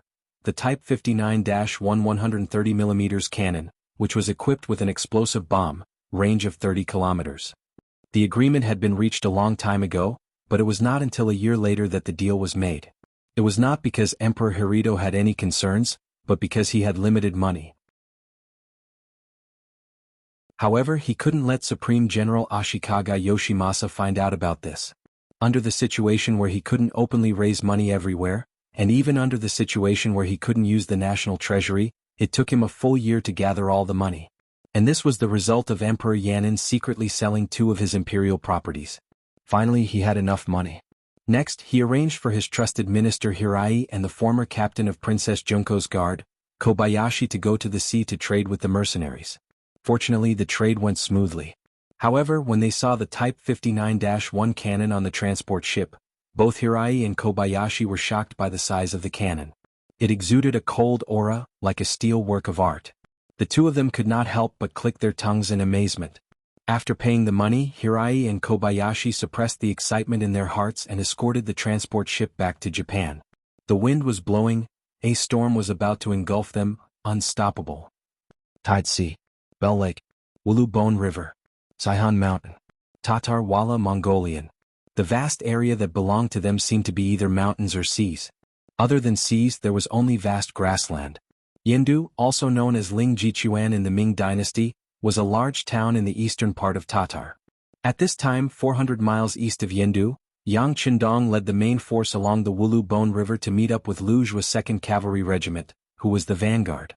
The so-called Tatar or Tatar was a general term used by different regions and eras for different nomadic tribes that appeared in the Eurasian steppe. It was not a specific ethnic group. In East Asia, it was first seen in the Tang Dynasty Turkic inscriptions and some Chinese records. It was translated as Darg, Tatan, Tatar, and Dada. The scope of its reference varied from era to era. In the Liao and Jin dynasties, it referred to the Tatars in the east of the Mongolian steppe. In the Ming dynasty, it referred to the Tatar regime established in the east of the Mongolian steppe. In Europe, it was first used to refer to the Bulgars, and later became a general term used by Russia to refer to the Turkic peoples in the Eurasian steppe. Tatar was also a name used by outsiders to refer to Mongolia. The name Tatar came from the 9 surnames of the Mongolian steppe.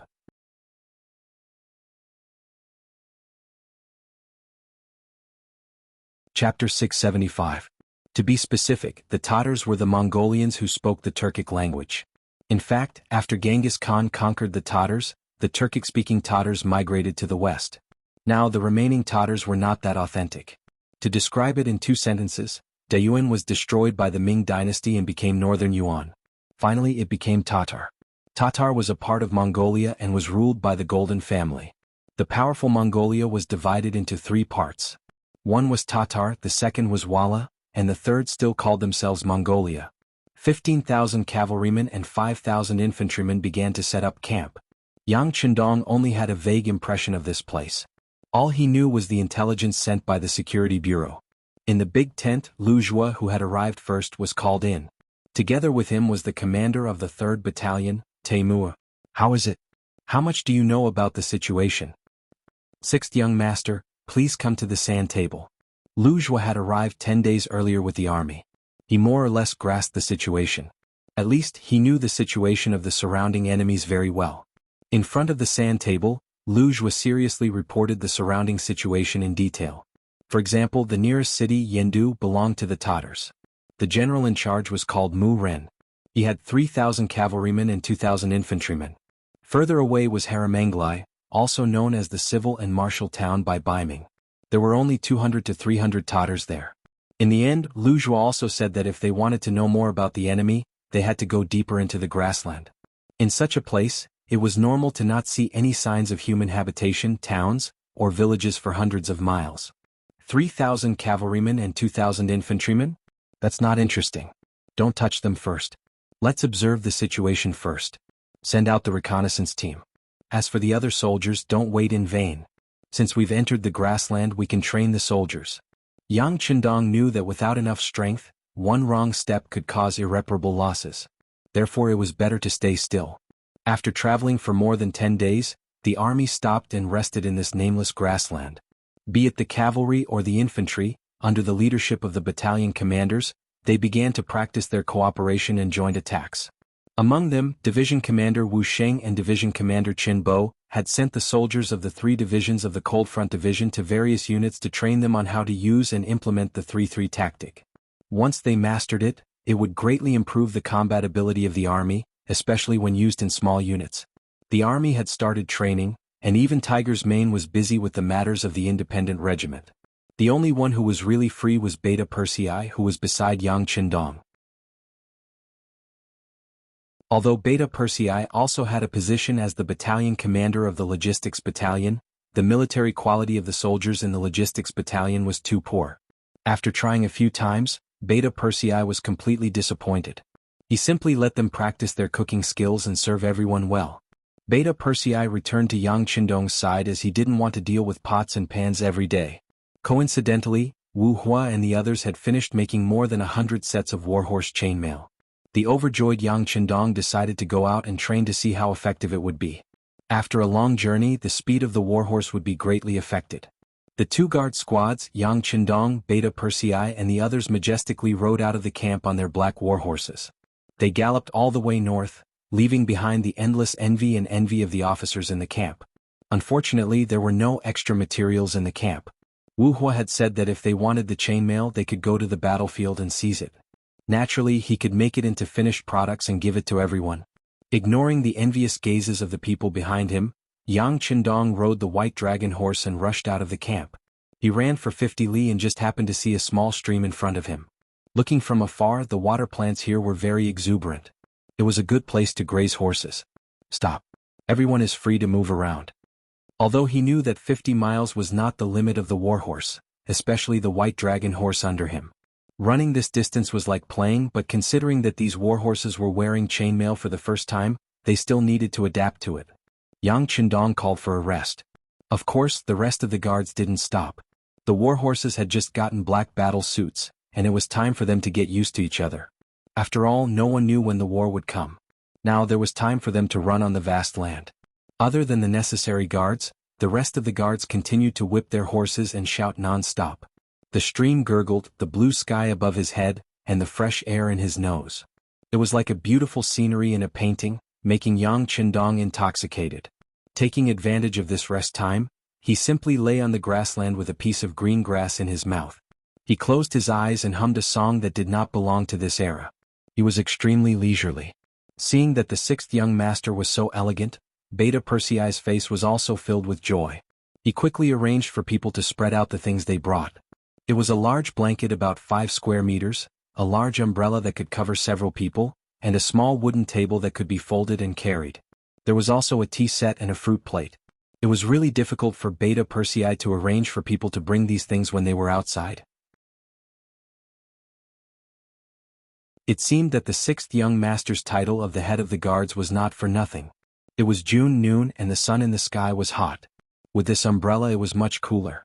Beta Persei, who had prepared everything, smiled and invited Yang Qindong to move under the umbrella. Not bad. Yang Qindong took off his military leather shoes and relaxed his body. He half sat on the blanket and drank a mouthful of herbal tea. The feeling was so comfortable that he could not help but want to doze off. A light horse galloped over from afar, breaking Yang Qindong's beautiful dream of taking a nap. It was the second guard captain Dao Xiao. Sixth young master, brothers report that there are 2 light horses approaching us at high speed. Do you want to? Dao Xiao made a beheading gesture. As the guard captain, his duty was to ensure the absolute safety of the sixth young master. Anyone who could threaten his safety must die. No need. Let's see who they are first. Yang Qindong gently waved his hand. He was confident that he had come here today on a whim. No one could know his whereabouts in advance. Besides, there were only 2 people. Even experts like Li Min and Shin Kuan could not hurt him. What was there to be afraid of? Or perhaps, he could understand the situation here from the 2 people here. How about this? Arrange for the brothers to hide. Don't let the people here see you. Otherwise, no matter what the other party's purpose is, I'm afraid they won't easily reveal themselves. Beta Persei, Ba Daojiang and Peng Yu stay behind. Everyone else go. After some thought, Yang Qindong added. The sixth young master opened his mouth. This was an order. Dao Xiao agreed and retreated. As he continued to make gestures, the surrounding guards in charge of security and safety disappeared one by one. Only Yang Qindong and the other 3 were left. Among the 4, Ba Daojiang and Peng Yu were on Yang Qindong's left and right. They did not look sideways, but their attention was very focused to ensure that no matter what happened in this area, nothing could escape their eyes. Beta Persei stood behind Yang Qindong. His tall body and sturdy physique gave off an invisible pressure. He was like a human-shaped tank standing upright. Finally they looked at Yang Qindong. His body was half lying down and his whole body was in a lazy state. His eyes were half closed as if he had fallen asleep. He was very comfortable. However, no one knew that even if his eyes were closed, as long as Yang Qindong wanted to, he could still sense everything that was happening around him. As long as he wanted, even the slightest change in his surroundings could not escape his senses. Dadada dadada. Just as the guards found a place to hide, the sound of horse hooves came from the puddle next to the stream. Beta Persei's soft voice also came from Yang Qindong's side. It's really 2 people and 2 horses, but they're all wearing black cloaks, so I can't see what they look like. It's okay. It's fine if they don't come over, but if they do, don't stop them. Yang Qindong's eyes were still closed, but Beta Persei's ears could still be heard clearly by Yang Qindong. The speed of a healthy horse had always been extremely fast. Just now they had only heard the sound of hooves. In just a short while, the 2 horses were already in front of them. It seemed that they did not want to stay here, but when they saw that there were other people in the puddle, the leading horse suddenly reared up. After a neigh, it forced itself to stop. The horses suddenly stopped, and their target was the 6th young master. Ba Daojiang and Peng Yu could not help but tense their bodies, and their right hands casually reached for the sabers at their waists. It was only 2 against 2, so they did not need to use their spears at all. They were confident that they would not lose with just their sabers. Oh. A crisp female voice sounded, and then a voice like water and a song came from under the black cloak. Everyone, leave this place immediately. There will be danger here in a while, so please leave quickly. After saying this, the woman did not even have the intention to lift her cloak, and she urged her horse to leave. However, the horse that she was riding had only taken a few steps forward before it suddenly stopped. She then pointed at the horse and asked, "Is that your horse?" Looking at the direction of the cloak's finger, who else could it be but the white dragon horse?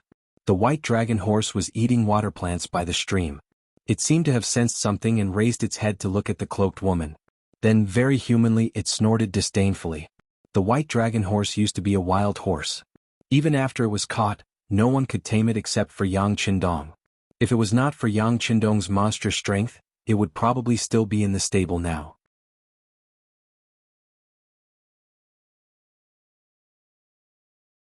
Chapter 676. Only Yang Qindong was able to tame it. How could it look at anyone else? It seemed that after following Yang Qindong, it had become even more arrogant. Usually, other than the people who specially fed it, only a limited number of people like Tiger's Mane and Beta Persei could get close to it. Now that it was pointed at by a woman it did not know, of course it would show disdain. Yang Qindong, who had been sitting on the blanket with his eyes narrowed, only treated the 2 people who suddenly appeared as passers-by. If the other party was willing to stay and chat with him, he would not mind opening his mouth to see if he could find out some information from them. On the other hand, if the other party was just passing by, he would not ask them to stay. With the people he had spread out, would he still be worried about not understanding the situation here? He still had this little bit of pride. But now, the person who came seemed to have taken a fancy to his horse, so he could not help but speak. "That is this young master's horse." "Your horse?" Looking at Yang Qindong who answered, the cloaked woman nodded. "Very good, name your price, I want it." She said the words "I want it" so naturally, as if it was a matter of course, as if she was talking about an extremely ordinary matter. "Not for sale." Yang Qindong's answer was simple and straightforward. After he finished speaking, he simply closed his eyes and had an expression as if he was taking a nap. "I offer 200 taels." The woman did not seem to hear Yang Qindong's answer and offered a good price. Previously, it was said that an ordinary horse was around 10 to 15 taels, while a better war horse could be sold for 80 to 150 taels. Now that she offered 200 taels, it was not considered bullying. "Not for sale for 2 million taels." Yang Qindong snorted. He had taken a fancy to the white dragon horse and he had tamed it. These days both sides got along well and had already developed feelings for it. He was not joking when he said that he would not sell it for 2 million taels. When the cloaked woman heard the same words, she thought that the cloaked woman was making fun of her. She said angrily, "Whatever this young lady fancies is mine. I'll give you a chance now. Take the 200 taels and leave. Otherwise, I'm afraid you won't be able to bear the consequences. Baoyin, pay up." As soon as the voice of the cloaked young lady faded, the cloaked man on the sturdy horse behind her had already taken out 200 taels of silver from his bosom. A package that was more than 6 kilograms was thrown over 1 meter in front of Yang Qindong and the other 3. "How dare you!" Ba Daojiang and Peng Yu shouted in unison when they saw that the bag of silver had landed a meter away from them. If it moved any further, it might threaten the safety of the 6th young master. They pulled out their cavalry sabers. Beta Persei widened his eyes and clenched his fists. If it wasn't for the fact that the sixth young master was by his side and didn't give any orders, he would have already rushed out. On the other hand, Yang Qindong didn't open his eyes from beginning to end. It was as if the money wasn't for him and had nothing to do with him. You guys still want to fight? Yi Baoyin, it's time for you to show off. The cloaked young lady laughed when she saw Ba Daojiang and Peng Yu's actions. It was as if she had seen something that interested her. When the cloaked man heard the young lady's order, he sighed and said, "Young lady, don't. We'll just give them the money. There's no need to fight. We still have important things to do." No, they made this young lady unhappy. I have to teach them a lesson. Baoyin, is it because your strength has regressed and you're afraid? The cloaked young lady said unyieldingly. She even turned her head back on her horse as if she was asking something. Okay. I'll teach them a lesson, but I won't hurt them. The man called Baoyin seemed to have given in after being stared at by the cloaked young lady. Then he jumped down from his horse and reached out his right hand to take off the cloak on his head, revealing a harmless face. He had the typical appearance of a Mongolian and was a little handsome. Of course, the most eye-catching thing about him was that he always had a smile on his face, which gave people a natural sense of closeness. Gentlemen, I'm sorry. My young lady likes wild horses and it's fair to pay the money. Why don't you sell it? Otherwise, if you fight, won't it hurt everyone's friendship? It was a completely negotiating tone. It didn't seem like the legendary Mongolians who would start a fight if they didn't agree with each other. This attracted Yang Qindong's attention. What's your name? Baoyin, right? If I'm not wrong, Baoyin means fortune in Chinese. It's very fitting for a person like you. Since you're so polite, we shouldn't bully you too much. Ba Daojiang, you go. Remember, just defeat him. Don't hurt him. Just like the cloaked young lady, Yang Qindong said casually, as if he didn't take Baoyin's threat seriously. Yes. Ba Daojiang, who was called out, immediately responded and strode towards Baoyin. From the looks of it, he didn't have any intention of drawing his sword. He was going to use his hands to fight. Of course, Ba Daojiang's strongest skill was his fists. When Baoyin heard Yang Qindong talking about the situation so casually and saw someone walking towards him, he was stunned by the change in the situation. He then smiled and scratched his head. Young master, are you sure you won't come at me together? If that's the case, you won't stand a chance. It's fine. I have confidence in my brother. Yang Qindong chuckled. However, when Ba Daojiang heard this, he couldn't help but feel shocked. The young master treated him as a brother and trusted him so much. Just based on this, he couldn't embarrass himself. Ba Daojiang focused all his energy on his arms and decided to perform well. He didn't want to let down the sixth young master's trust. All right. Seeing that Yang Qindong had made up his mind, Baoyin nodded reluctantly. He then looked at Ba Daojiang and said, "Brother, we're just sparring. Let's not hurt each other's feelings. What do you say?" He sounded like he was asking or he was trying to get close to Ba Daojiang, or he was showing weakness. However, after saying this, Baoyin suddenly moved. He, who was acting like a nice guy just a moment ago, suddenly pounced on Ba Daojiang like a hungry wolf. As he dashed forward, the sound of something breaking through the air was heard, bringing with it a strong pressure. Good timing. Ba Daojiang, who was prepared for Baoyin's sudden change, was not caught off guard. When he saw Baoyin pouncing on him, he raised his hand and threw a punch. He accurately aimed at Baoyin's chest. Ba Daojiang remained calm and did not panic at all. Baoyin saw this and a look of surprise appeared on his face. In the past, he was used to showing weakness to his enemies. When his opponents were at their most relaxed, he would suddenly attack and catch them off guard. This move had always worked. Anyone who wasn't familiar with him would fall for it. Baoyin was sure that this was the first time he had seen these four people. Judging from their attire, they should be Han people. Even if they did not know him well, how could they be so calm and see through his trick?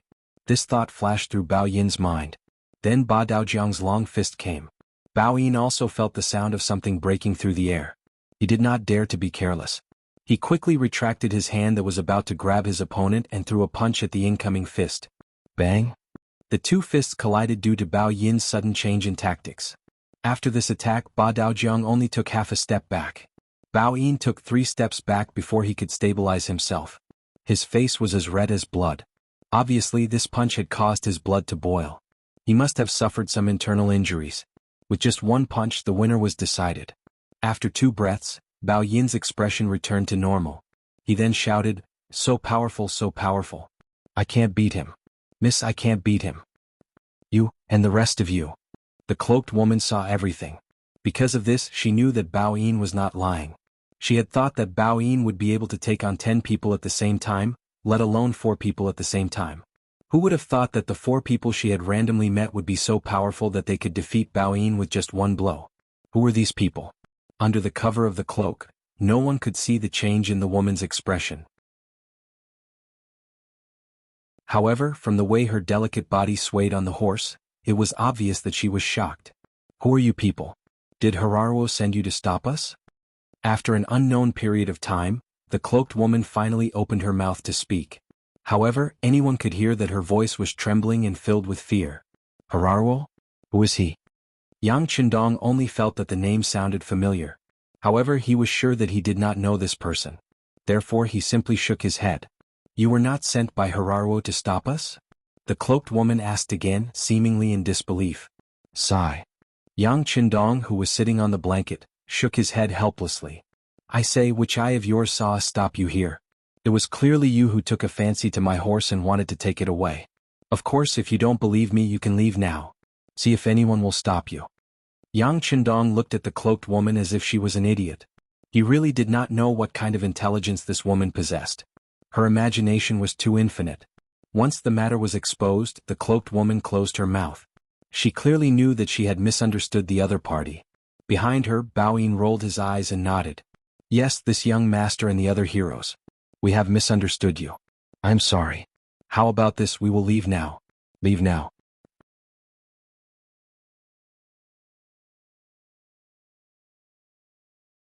Chapter 677. As he spoke, Bao Yin returned to his horse and leaped onto it. But before he could urge his horse to leave, the cloaked woman's voice rang out again. Yes, we misunderstood you. We are indeed being chased. Now that you have seen us, please swear to the longevity heaven that no matter who asks you, you will not say that you have seen us here. Then we will turn around and leave. How about it? Although he was sure that Yang Qindong and the other 3 were not here to stop him, but considering that the pursuers were not far away, would they betray him if they found him? If that was the case, how could he escape from the pursuers? No, this young master is not used to swearing.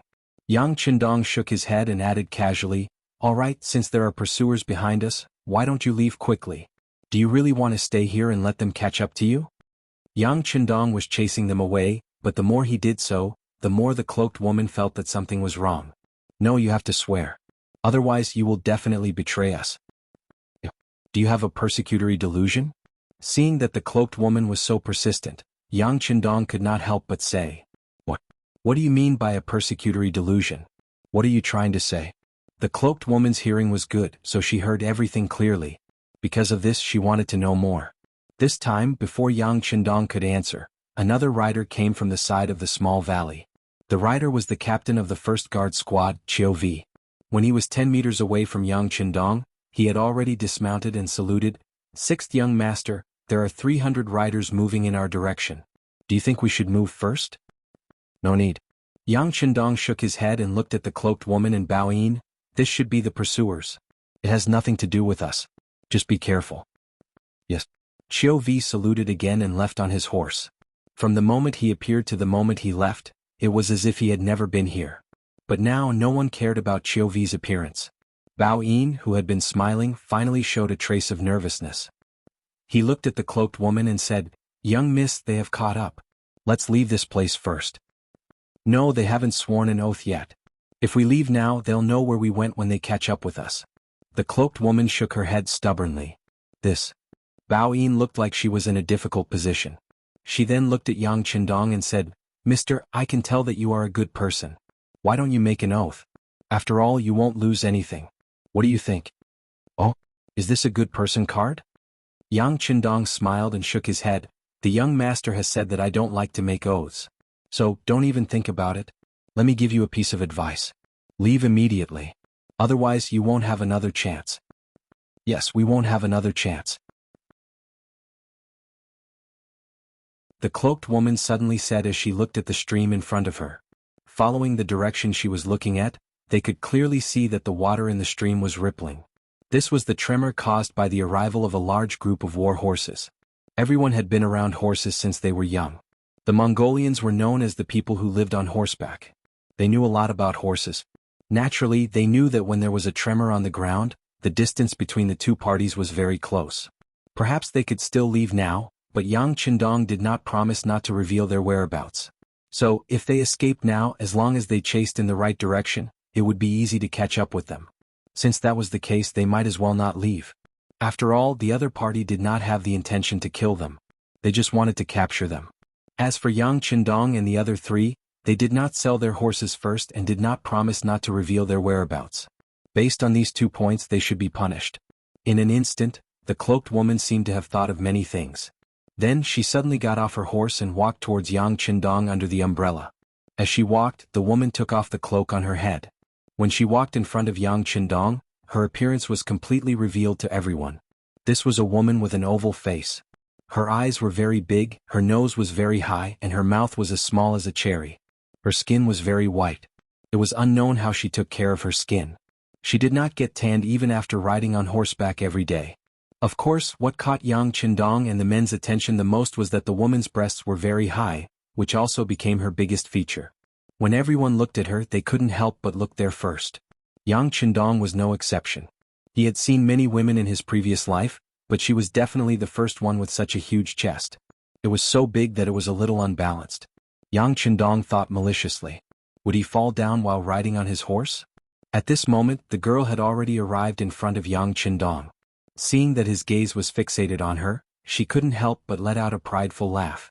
She shook her head and her long black hair fell down her neck. She didn't stand on ceremony and sat down beside Yang Qindong. She even reached out for the exquisite teacup and poured the tea into her mouth.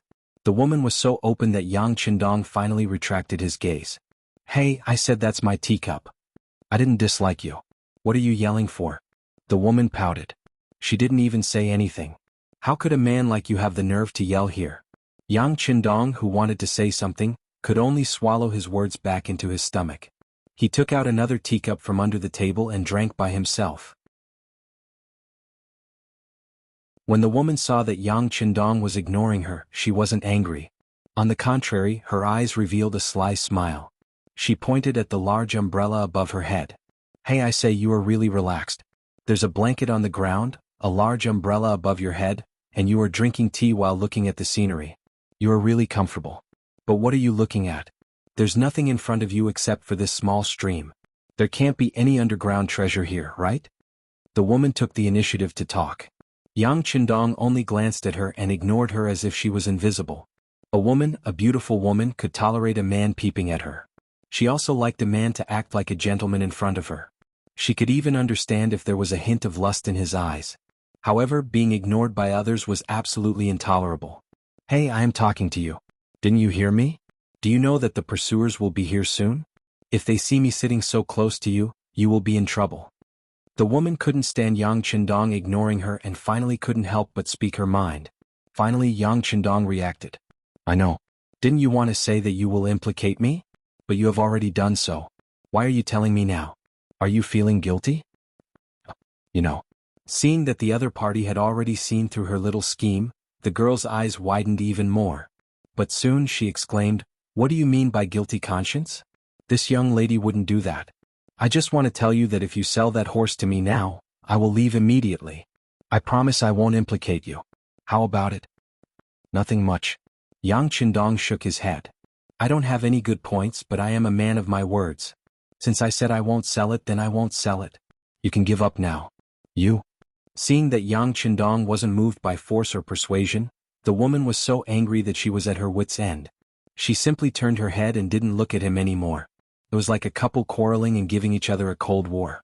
The difference was that the woman's lips were already curled up high.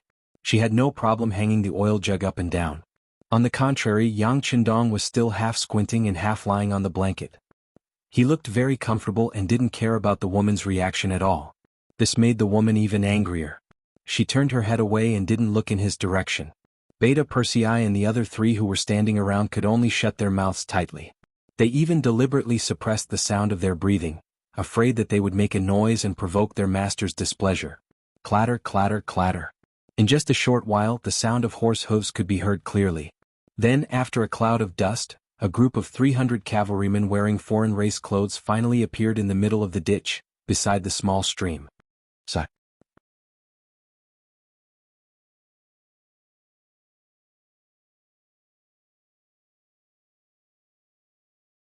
Chapter 678. Princess Tuoya didn't look at the change in Yang Qindong's expression. At this moment, she had already finished tidying up and was walking down from the blanket. That's enough, Lumek. Since you've caught up to me, this princess will accept her fate. You don't need to point out anything here. Also, you know what kind of moral character you and your master have. These people were coincidentally encountered. This matter has nothing to do with them. Please let them go. I'll go back with you. Princess Tuoya didn't even turn her head. She only extended her hand and pointed below the large umbrella. After saying this, she very confidently walked towards her warhorse with large strides. At this moment, another voice just happened to ring in her ears. Bring everyone here back. Chem? Princess Tuoya was about to mount her horse when she heard that she was going to bring everyone away. She suddenly turned her head and looked at Lumek. What? Didn't you hear what this princess said? I said this matter has nothing to do with these 4 people. Apologies, Princess Tuoya. I don't take orders from you. Lumek replied expressionlessly. Soon after, when his gaze landed on Yang Qindong's group of 4, his eyes revealed a hint of bloodlust. I suspect that these 4 people are Baiming spies. Capture them all. Spies. Princess Tuoya laughed involuntarily. Have you ever seen such a leisurely and affectionate spy? Lumek, don't think that I don't know. You're afraid that the news of me being kidnapped will be sent back to my father. Princess Tuoya, everyone says that you're the pearl of the grasslands. Not only are you beautiful, but you're also intelligent. It seems that this is indeed the case. Only, since you already know, why bother asking? Lumek's face finally showed some color. However, no matter how one looked at it, it still seemed like he was mocking her. When he looked at Yang Qindong's group of 4, his gaze even more playful. It seemed as if he was looking at these 4 people as if he was looking at dead people. Cough. Seeing Lumek and Tuoya speaking one after another and deciding their fates, Luoya coughed. From the beginning to the end, no one asked for his opinion. Yang Qindong finally coughed to represent his existence. Sure enough, this cough attracted everyone's attention. Yang Qindong then said slowly, "Let me explain.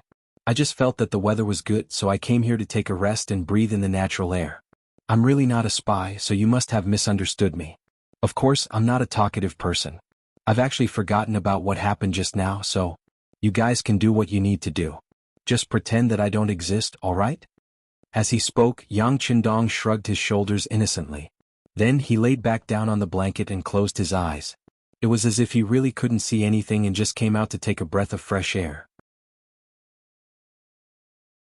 Yang Qindong felt that he was already very low-key. Although he was very curious about Princess Tuoya's identity, Runk's background also piqued his interest. However, he really didn't plan to do anything now. Whether he was a friend or a foe, he had to investigate to find out. Before that, it would be best if he didn't make a move. However, he didn't know that his current attitude was a provocation in Runk's eyes. What do you mean by treating you like an invisible person? You're standing there alive, alright? Princess Tuoya looked at Yang Qindong's attitude and her beautiful eyes widened again. She really couldn't understand. Is there something wrong with this young and handsome young master's brain? Do you think we're here for a gathering of friends? Who is Runk? He's a devil who kills without batting an eyelid. What you're doing is simply provoking him, alright? It'll lead to unforeseen and serious consequences. Or do you think you're very good at fighting? There's a total of 4 of you. Oh, there's only 5 people including the ones who were in charge of guarding. It's a fool's dream if you want to fight against 300 cavalry. Princess Tuoya, who couldn't figure out whether Yang Qindong's brain was damaged, felt that the situation was a bit tricky. Runk was already provoked by Yang Qindong's disregard. In his eyes, this kind of provocation made him want to laugh out loud. This man dressed like a Han and dressed in green probably doesn't know who I am. I hope he'll still be able to laugh when I catch him and chop off his head. What are you still standing there for? Capture him. Kill anyone who resists. The infuriated Runk issued his threat for the 3rd time. The 300 cavalrymen behind him also felt their souls returning to their bodies. They were also confused by Yang Qindong's performance just now. They wondered how there could be such a reckless person in this world. Since the general had given the order, they naturally wouldn't be polite. Each of them mounted their war horses and began to shrink the encirclement, moving towards the umbrella. There were also a few cavalrymen who very straightforwardly put away their cavalry sabers and raised their arms. Their appearance was clearly telling the others to watch how he would capture someone alive with his bare hands. "Runk, you dare?" Princess Tuoya obviously knew what was going to happen next. When she thought about how she was going to cause the deaths of 4 innocent people, she was so angry that her face turned completely red. However, shouting like this at this time naturally wouldn't have any effect. The 300 cavalrymen were all brought by Runk. At this moment they only listened to this one person's orders. The 4 dark-skinned cavalrymen were already itching to give it a try, looking like they were going to charge over and capture someone in the next moment. As their opponent, Yang Qindong was still half lying on the blanket. He didn't even open his eyes, giving off the feeling that he had already accepted his fate. Right at this time, when the cavalrymen were about to make their move, a wave of earth-trembling sounds suddenly sounded. The small stream's water began to ripple again. This movement also attracted Runk's attention. When he couldn't help but turn around to take a look, his expression immediately became extremely unsightly. Behind them, a group of cavalrymen stood impressively. They were uniformly dressed in pitch-black iron armor and wore unknown military green helmets on their heads. Below the helmets was a black iron mask that completely covered their faces, making it impossible for others to see their appearances. At the same time, a wave of austere aura flickered. What was even more frightening was that the war horses they sat on were actually completely covered in black iron. Even at the position of the horses' legs, only a small section was exposed. It was equivalent to almost completely wrapping and protecting the war horses, achieving the effect of absolute impenetrability. "Who are you?" Rump couldn't help but swallow a mouthful of saliva as he asked. Even though they hadn't fought yet, his senses already told him that this was an extremely elite group of cavalrymen. Even though their numbers weren't as many as his own, if they really fought, he actually didn't even have a 50% chance of victory. In the Walla region, on the grasslands, when did such a heavily armed group of cavalrymen appear? Why didn't he have any information about them before? Could it be that Princess Tuoya brought them here for the sake of robbing and killing him? Thinking of this, he couldn't help but shift his gaze towards Tuoya. What he saw was a similar expression of shock. Suddenly, Rump thought of something and quickly turned his gaze towards Yang Qindong, who was under the large umbrella. Unfortunately, he was still half lying down and sleeping. There was nothing different about him at all. A huge question arose in his heart, but Rump also knew that this wasn't the time to ask questions. Since the enemy had appeared behind them, of course they had to kill them first.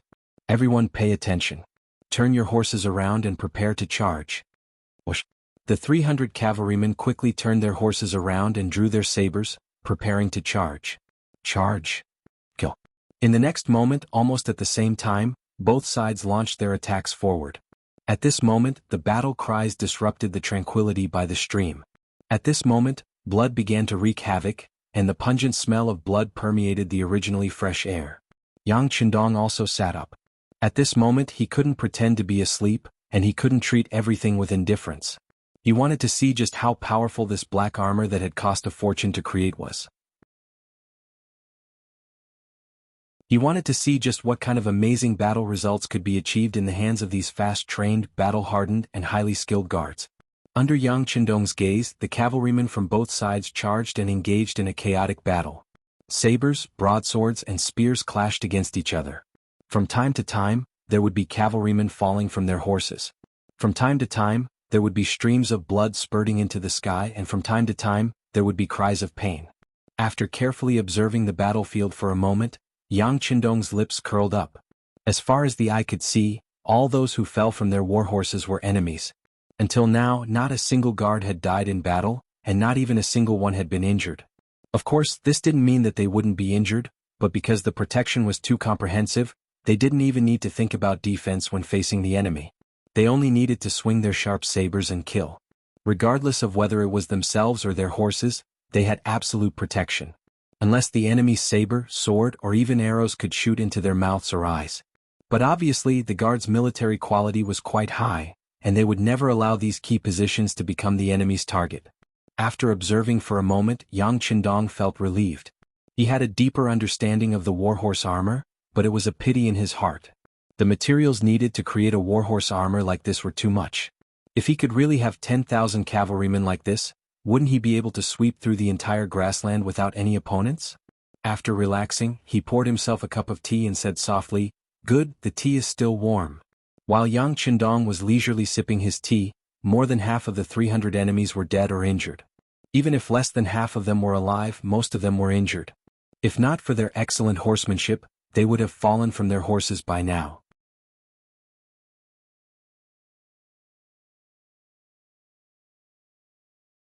Chapter 679.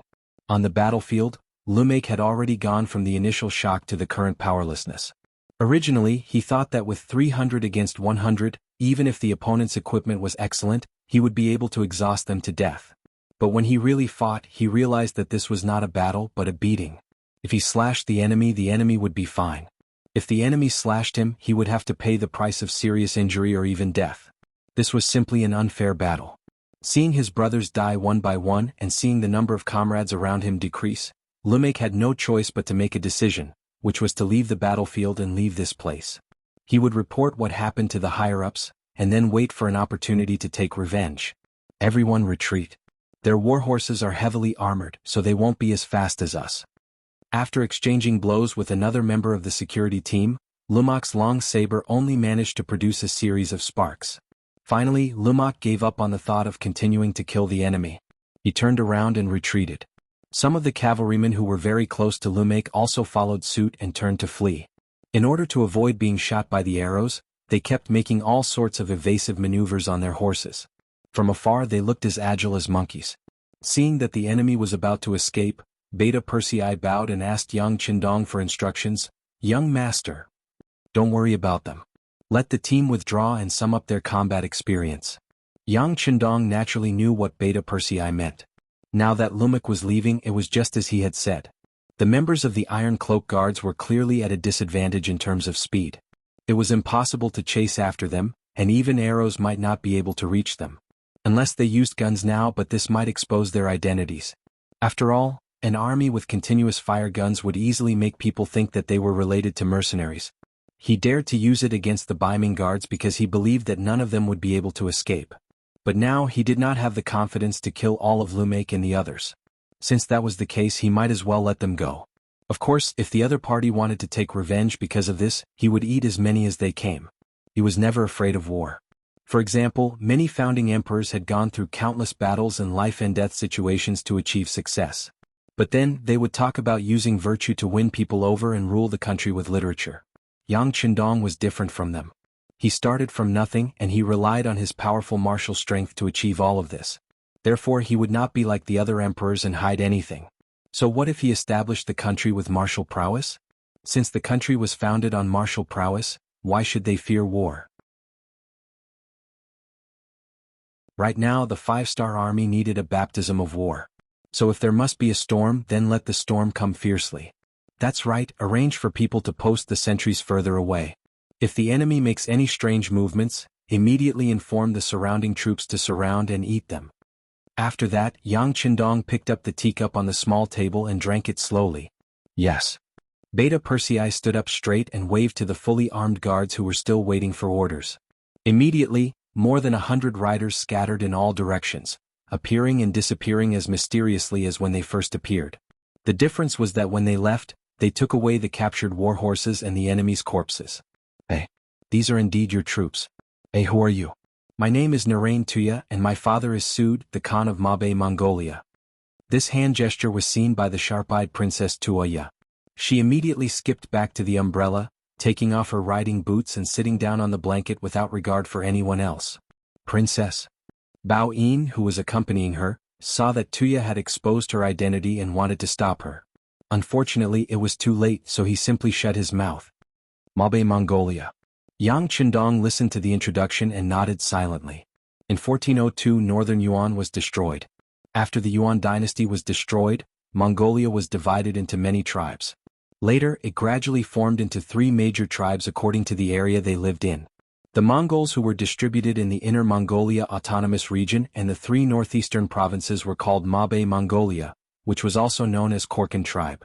The Mongols who were distributed in Xinjiang, Qinghai, and Gansu were called Mabe Mongolia, which was also known as Khalkha tribe.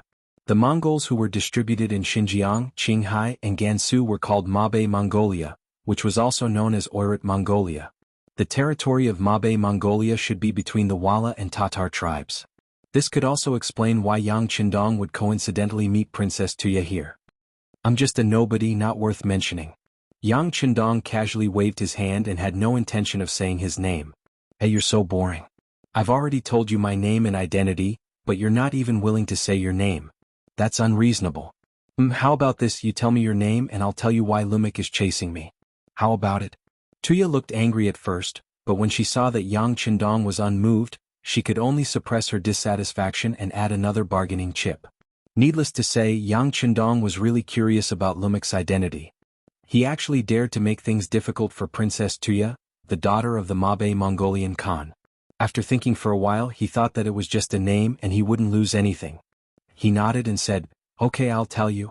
My name is Yang Dong." Yang Dong was Yang Qindong's name in his previous life, so it wasn't a lie. Yang Dong? I've never heard of you. Tuya first rested her chin on her hand and thought carefully. However, she didn't have any impression of him, so she simply didn't care so much. Instead, she laughed and said, "This Lumik, he's from Agar Dorji. Right, you know this person, right?" I know. He's Tuachuo Buhua's younger brother from a different mother." Yang Qindong nodded. This information had been reported by the Security Bureau a long time ago. Speaking of which, this happened last year. Just like in history, the Wala's leader, Yes Hen, and Tuachuo Buhua were known as monarch and minister, but only in name. Tuachuo Buhua's wife was Yeshen's sister. Yes Hen wanted to make his sister's son the crown prince, but Tuachuo Buhua refused. Yes Hen suspected that Tuachuo Buhua was secretly in cahoots with the Ming dynasty, which was disadvantageous to him. As a result, in the 12th month of the second year of Jingtai 1451, he attacked. In the end, Tuachuo Buhua was defeated because his younger brother Agar Dorji and Yes Hen colluded and attacked from both sides. However, what was different from history was that they had just defeated Tuatua Buhua. Before they could follow up on their victory, they suddenly had a conflict with northern Ming. Then both sides started fighting again. This gave Tuatua Buhua a chance to recuperate. The most unfortunate of them all was his younger brother Agar Dorji. Seeing that his brother was still alive and had turned against the northern Ming Empire, Agar Dorji had no choice but to retreat with his cavalry out of fear that the northern Ming Empire would seek revenge. Seeing that Yang Qindong said that he knew, Tuoya did not suspect anything. After all, this was a big matter that anyone with a bit of status would know. She continued, "Agar Dorji's strength is not bad. He has 50,000 cavalry. However, when there are many soldiers, he needs provisions and a base." After thinking about it, he set his sights on the Mongols of the Gobi Desert. His son, Halakutu, wants to marry me and form an alliance with the Gobi Desert Mongols through marriage. He wants to maintain the army's expenses and find opportunities to strengthen his own strength. It's just that Halakutu is too ugly. I don't like him. That's why even though Father Khan ordered me to go to their camp, I still managed to find a way to escape. What do you think? I'm smart, right? Tuoya said proudly, as if she had done something amazing. When Yang Qindong heard all of this, his face darkened. That, you don't want to marry him because he's ugly? That's part of it. Without noticing the change in Yang Qindong's expression, Tuoya continued, "It's mainly because my father understood the purpose of Agar Dorji. It's not true that they want to marry us, but they want to take the opportunity to annex us." After saying this, she noticed Yang Qindong's darkened face. Tuoya couldn't help but ask anxiously, "Hey, what do you mean? Are you saying that only you men can pursue beautiful things and we women can't?" Sure. Why can't we? If you say so, then so be it." Yang Qindong was not stupid enough to reason with a girl, especially when this person was from the Appearance Association. Seeing that Yang Qindong had admitted defeat, Tuoya raised her chin happily like a proud peacock. However, this self-satisfaction did not last long. She said worriedly, "You almost killed Lumik just now. Now that he has escaped, he will definitely come back for revenge. You should be from Baiming, right? You should hurry back. Although they are powerful, they won't dare to go to Baiming's territory to seek revenge." He could feel Tuoya's good intentions. In fact, although this woman was a bit unreasonable, she took the initiative to cut ties with him after Lumik appeared. She was not a bad person. Only then did Yang Qindong have the mood to smile and say to the other party, "Why should I run? He was the one who took the initiative to find trouble with me. He wanted to kill me. I can't just stretch my neck and wait. Besides, they were defeated by me, so they should be afraid and won't come back." "Aha. As if she heard a funny joke, Tuoya shook her head. Young Master Yang, you don't understand them. Just now the cavalry under your command did indeed display great battle prowess, but in the end you only have 100 cavalry. Besides, this is not Baiming's territory but the grasslands. It belongs to the Mongols and the Tartars. It would be strange if they let you go. I said before that they have 50,000 cavalry. Less than 200 of them died. It's not a big deal. 50,000 cavalry?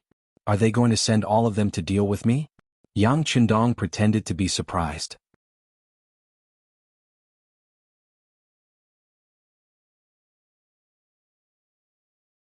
Chapter 680. That won't happen. Their main force is not around here. After all, this place is also our Khalkha tribe. If they send out their army without permission, it will cause a misunderstanding. But it is still possible for them to send 1,000 cavalry. No matter how powerful your cavalry is, it is still impossible for 100 to fight 1,000. Besides, your cavalry is not without weaknesses. Anyone can see that they are not fast enough. Once they are entangled in a battle of attrition, they will eventually lose. Tuoya's analysis made Yang Qindong nod his head. If the other party only sent 1,000 cavalry, then he had nothing to be afraid of. On the contrary, he could capture a large number of war horses. Wasn't this taking the initiative to give him a gift? Thinking of this, Yang Qindong simply lay down on the blanket again. Since that is the case, this young master will wait for them here. I want to see what they can do to me. Yang Qindong's casual manner naturally caused an anxious expression to appear on Tuoya's face. Why aren't you leaving? Hey, do you really think I am joking with you? After calling out a few times, she did not see any movement from Yang Qindong. The anxious Tuoya said to Bao Yin, who was standing behind her, "Go, immediately inform my father and ask him to bring the army here." Princess. Bao Yin's face was filled with anxiety. Princess, you'd better return with me. Wouldn't it be better for you to tell Khan personally? I go back? If I go back, will my father still bring people here to rescue? All right, go back alone and tell my father that if he does not send troops in time, he may never see his daughter again. Go, this is an order. Tuoya seemed to know that it was impossible to reason with Bao Yin, so she simply gave the order as her mistress. Sure enough, as soon as Yang Qindong said that, although Bao Yin still looked hesitant, she finally nodded. After glancing at Yang Qindong, she turned around and rode away quickly. Yang Heir, who was watching from the side, couldn't help but secretly give Tuoya a thumbs up for her actions. This girl had some eyesight. She could see that his young master was not ordinary. It was a wise move to befriend him now.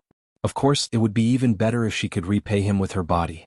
Although Yang Qindong now had 5 wives and concubines, and Wan Xiaoyu, who was waiting to be married when she reached the age, he still did not have a single child. This not only made all the Yangtze senior officers anxious. It was always worrying to have no children, and they were also afraid that there would be no successor. However, as his subordinates, they really could not do anything. They could only hope that the young master had more women, which meant that there would be more opportunities. Seeing how big Tuoya's chest was, she should be able to give birth to children.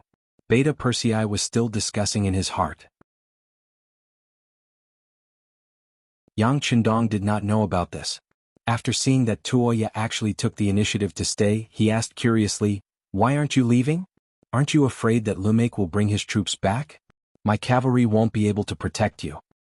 I was the one who brought the hatred. How can I leave? Do you think that we grassland women don't understand reason?" Tuoya rolled her eyes at Yang Qindong and said righteously. After saying this, her face unknowingly turned red, and she quickly lowered her head to hide it. Tuoya admitted that Yang Qindong gave her a good impression. This man was very handsome and so young. If she were to compare who would be a suitable husband, he would be much better than that ugly Hararuo. Of course, she stayed here because she was curious about the black-clad cavalry. She didn't know why, but she had a feeling that even if Lumake brought his troops here, it wouldn't be difficult for this handsome young master. In short, she was infected by Yang Qindong's strong confidence. Yang Qindong was speechless after seeing Tuoya's heroic side. He could only say, "All right, then let's wait a little longer. If the sun is about to set and the enemy doesn't appear, then we'll go our separate ways." After saying this, Yang Qindong took a sip of tea and closed his eyes again. Tuoya, who wasn't chased away, didn't care about this. Since she was able to stay, she used this opportunity to talk non-stop like a machine gun. She selectively told Yang Qindong some of the secrets of the grassland that she knew about. Although it was selective, some things were still kept secret to the outside world. This piqued the interest of the 6th young master, who had originally wanted to close his eyes and take a nap. After a while, the conversation between the two of them became more and more lively, as if they were old friends. Lumek fled in defeat. After running a certain distance, he saw that there were no invincible soldiers chasing after him. He couldn't help but breathe a sigh of relief. But then his face was filled with anger. He and his 300 cavalry couldn't even defeat the enemy's 100 cavalry. To him this was absolutely intolerable. As a proud general, of course he wouldn't let this matter pass. He wanted revenge. "Let's go. Come with me to find the young master." Lumek whipped his horse and led the defeated cavalry to turn a corner and gallop away. His luck wasn't bad. He originally thought that he would have to run for 2 hours before finding Hararuo. He didn't expect that the young master was worried about Tuoya and had already chased after him with 5,000 cavalry. Hararuo had 5,000 cavalry. Even if they met the Mongolian cavalry of the Gobi Desert, they would be able to protect themselves. After all, neither side wanted a war of this scale. The answer was likely to be a mutual retreat. With this in mind, Hararuo wasn't too surprised when he saw Lumek appear with his defeated army. "What's wrong? Did you meet the main force of the Gobi Desert?" "Young master, I don't know if that's the case," Lumek said gloomily. It didn't matter if they lost the war. As long as they were still alive, they could always learn from the experience and fight again. But what he couldn't accept was that he didn't even know the enemy's background. "You don't know?" Hararuo's face turned ugly. He wanted to shout out trash, but when he thought about it he suppressed his anger and asked, "Tell me what's going on?" "Yes, young master, the situation is like this. Lumek chased after Tuoya, but there was someone else with her. Especially a handsome young man. Then a group of unknown black cavalry appeared. Hararuo listened silently at first. When he heard that Tuoya was with a young man, his eyes became as deep as water. Although he only liked Tuoya for her beauty and wanted to use the marriage to find a place to develop, Tuoya was already like a piece of meat in his heart. How could he allow another man to taint her? "Take me to him, I want to kill him," Hararuo roared. The murderous intent in his eyes was almost tangible. Beside a small stream under a large umbrella, Yang Qindong drank the last cup of tea. His face was filled with satisfaction and regret. He was satisfied because of the leisure he had for half a day. Usually when he was in the military camp, he would either read information or look at the sand table. Occasionally when he had time to rest he would exercise his body. When had he ever relaxed like today? Although he learned more about the situation when chatting with Princess Tuoya, time always passed quickly when chatting with a beauty. He didn't feel tired. Regretfully, Lumek didn't bring anyone to cause trouble for them. Originally he wanted to wait for them to come and take the opportunity to obtain more war horses. Now it seemed that he wouldn't be able to do as he wished. "Alright, the tea is finished and the sun is about to set. I should also go back. Let's meet again, Princess Tuya." Yang Qindong sat up straight and stretched his waist. Beta Persei brought Ba Dao Jiang and his friends over and began to pack up the small table, large umbrella and blankets. Tuoya pouted and unwillingly got up to put on her shoes. Yang Qindong was about to leave. Lumek hadn't come, so he had no reason to stay here. After all, she was still a girl. She couldn't really stay here. Although the women of the steppe were much more magnanimous than the women of the Central Plains, as unmarried women, there was a limit to what they could do. Yang Qindong didn't know what Tuoya was thinking. But he really didn't want to incur any more emotional debt. Moreover, although Tuoya could be considered pretty, and her position was definitely a lethal weapon, she wasn't the type that would make people lose control of themselves at first sight. At the very least, she was far inferior to Hu Yan's gentleness, Xiao Yin's obedience, and Su Muner's seductive charm. Madame Shui and Madame Xiang also had their own merits. The former courtesan of the capital had many unique skills. Even Wan Xiaoyu, who wasn't even 18 yet, was as understanding as the little sister next door. She looked even more valiant and heroic in her military uniform. It could be said that people couldn't be compared to each other. Yang Qindong didn't mean this. Even though he knew that Tuoya had an extraordinary status, he didn't urge her to stay. How could a man rely on a woman and his pants to establish himself in the world?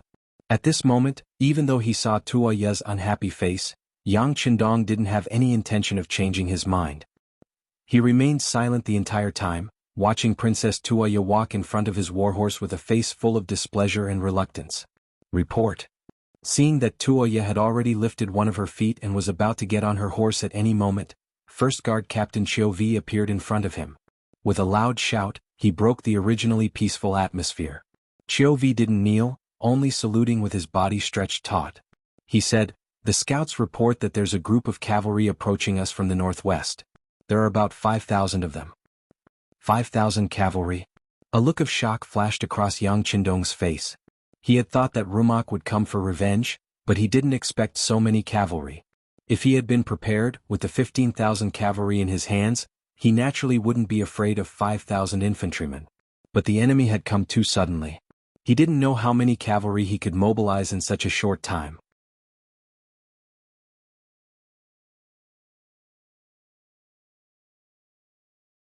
Chapter 681. His gaze fell on Chiovi. "Where are the various units? How many of them can we contact?" Reporting to the 6th Young Master, the 3 divisions of the Cold Vanguard Division are currently undergoing long-distance training and cannot be contacted for the time being. The Independent Regiment is further away and most of them are infantry. According to the location they reported earlier, they should be about 30 miles away from us. The 1st and 2nd Cavalry Regiments have already sent people to inform them. They are even further away from us, more than 100 miles away. I'm afraid that they will have to wait until dawn to arrive when they receive the news. Now, only the Nuzan Cavalry Regiment and the Logistics Battalion are at the base camp. They will arrive in half an hour. Chiovi's body was covered in a layer of cold sweat as he reported. He wouldn't have known if he didn't say anything. After he finished, he realized that the young master's forces were actually so weak. The only force that could really come immediately was the Nuzan Cavalry Regiment. Of course, in his eyes, the Logistics Battalion did not have the slightest bit of combat power. Beta Persei also heard it clearly from the side. He also felt that the situation was a little serious. He took the initiative to say, "Young Master, the Logistics Battalion can also go to the battlefield. No matter what, they have the strength of 1,000 people. Say no more." Yang Qindong waved his hand. Not only would he not let the Logistics Battalion go to the battlefield, he would not even return to the base camp. He did not know what the outcome of this battle would be. Once their main camp was destroyed, the army would have a hard time moving through the grasslands without rations. He could not take the risk. Yang Qindong looked at Chiovi and asked, "Is there any terrain nearby that is suitable for the cavalry to fight?" Chiovi did not understand what Yang Qindong meant, but since it was the young master who asked, he thought about it carefully and said, "There is a short stone pile about 5 miles away from here. It is densely covered in gravel and is not suitable for a large group of cavalry to fight." 5 miles? Yang Qindong only thought for a short while before the location of the short rocks in the sand table appeared in his mind. He immediately nodded. "Okay, let's choose the battlefield there." At the same time, he sent out all the scouts on hand and asked them to contact the main forces, telling them to quickly approach the pile of short rocks and look for opportunities to fight. Also, inform Commander Yi La to bring the Nuzan Cavalry Division to reinforce us. In a very short period of time, Yang Qindong was ready to fight. However, as soon as he finished speaking, Beta Persei said anxiously, "Young Master, the Nuzan Cavalry is not a direct army. If the situation is unclear, I'm afraid they will. They'll betray us, won't they?" Yang Qindong finished for Beta Persei.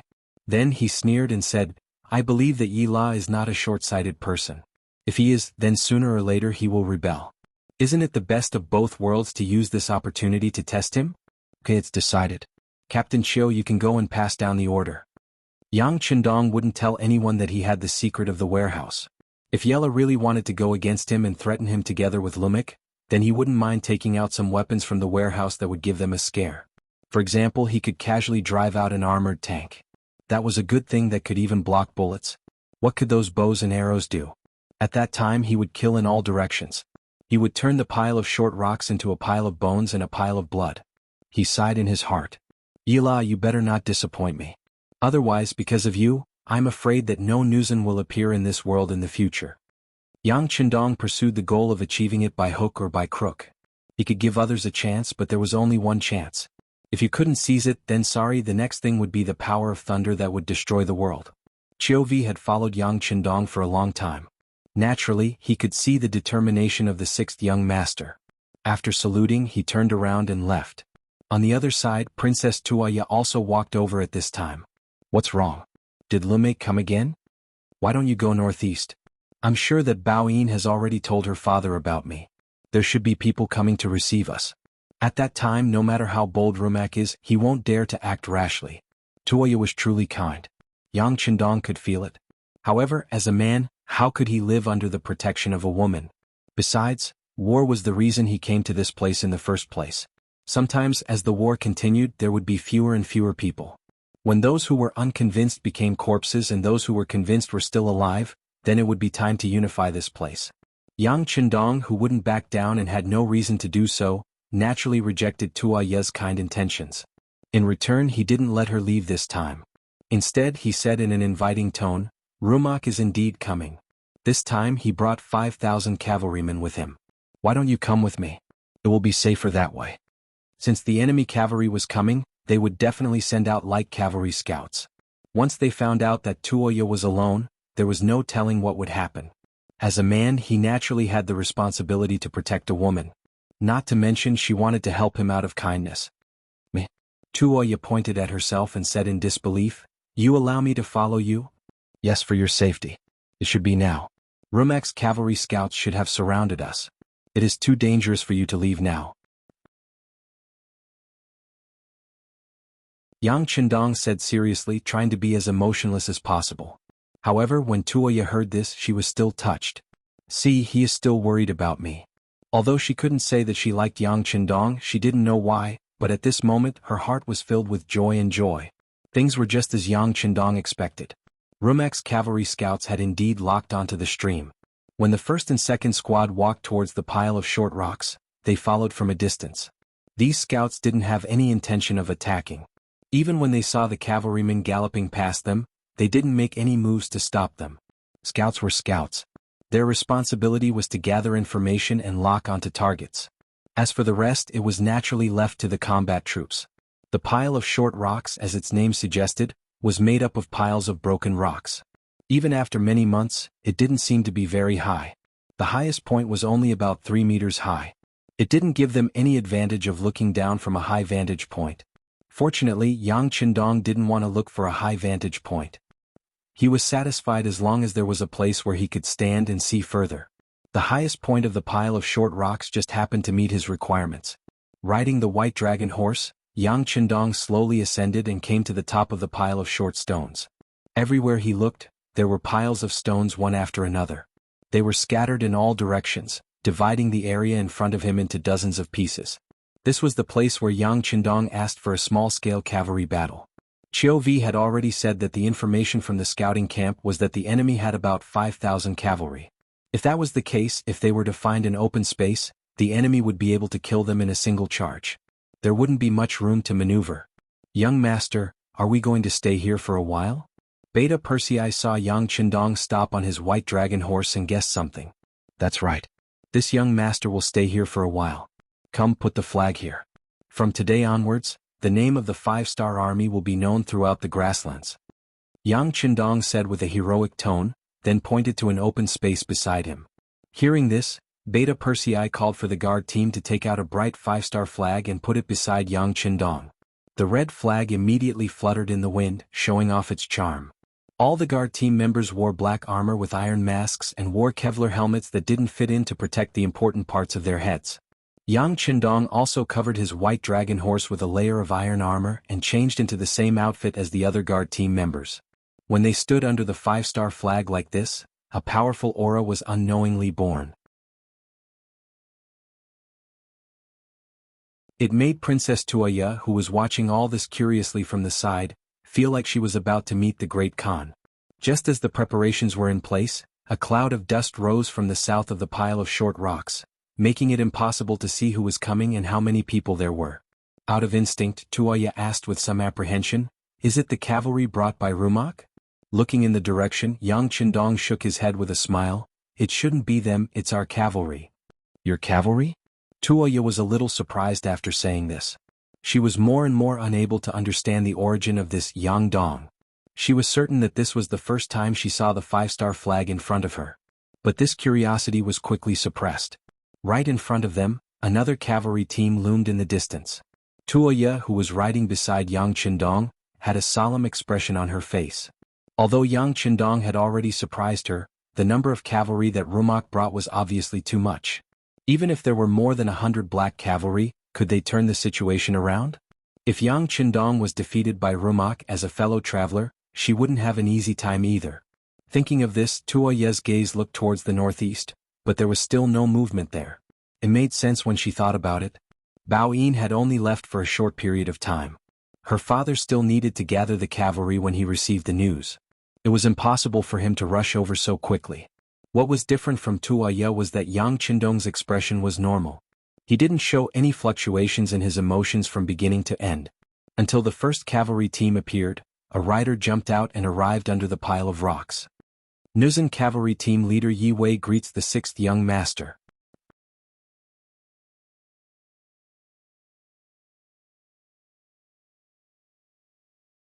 Chapter 682. Yila did not kneel as he was not used to saluting. Instead, he placed his right hand in front of his chest and made a salute similar to the Mongols. Yila, you only have 3,000 men. This time your opponent has 5,000 cavalry. Do you have the confidence to fight? Do you have the confidence to win? Yang Qindong's bright eyes stared at Yila. Sixth young master, don't worry. Our Nuzhen cavalry will fight to the last moment and do our best. Yila's expression was firm as if saying, just wait and see what we'll do. Good. Then I will wait for your excellent performance. Yang Qindong said in a heroic voice. In his eyes, there was no trace of worry. He also did not say anything to boost morale. It was as though the Nuzhen cavalry was his direct subordinates and there was no need to doubt him. Yila originally thought that Yang Qindong would say something to boost morale. At the very least he should give him some assurance. However, he did not say anything. This made him feel that he was trusted. Yes, he was trusted. When facing a true subordinate, there was no need for any promises. They would do their best. Seeing that Yang Qindong had nothing else to say, Yila turned around and mounted his horse to return to the troops. He looked at Lu Dai and the 3,000 cavalrymen and said loudly, brothers, it's time for us to perform. The sixth young master is looking at us from behind.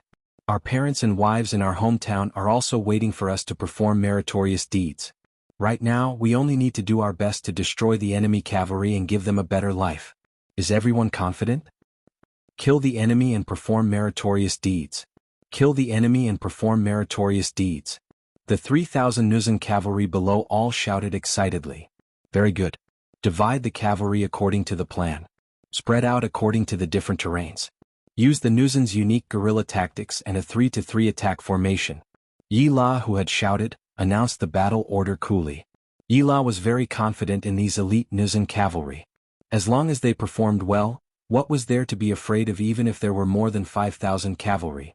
The 3,000 Nuzhen cavalrymen that had just gathered dispersed and each of them searched for a suitable battlefield. Atop the pile of rocks, Tuoye said worriedly, Young Master Yang, you only have 3,000 cavalry while the other side has 5,000, can you win? Definitely. Yang Qindong's firm voice came out from his mouth. His eyes were indifferent as he stood there like a god descending to the mortal world, like a towering mountain. The Nuzhen cavalry was making all sorts of preparations before the battle.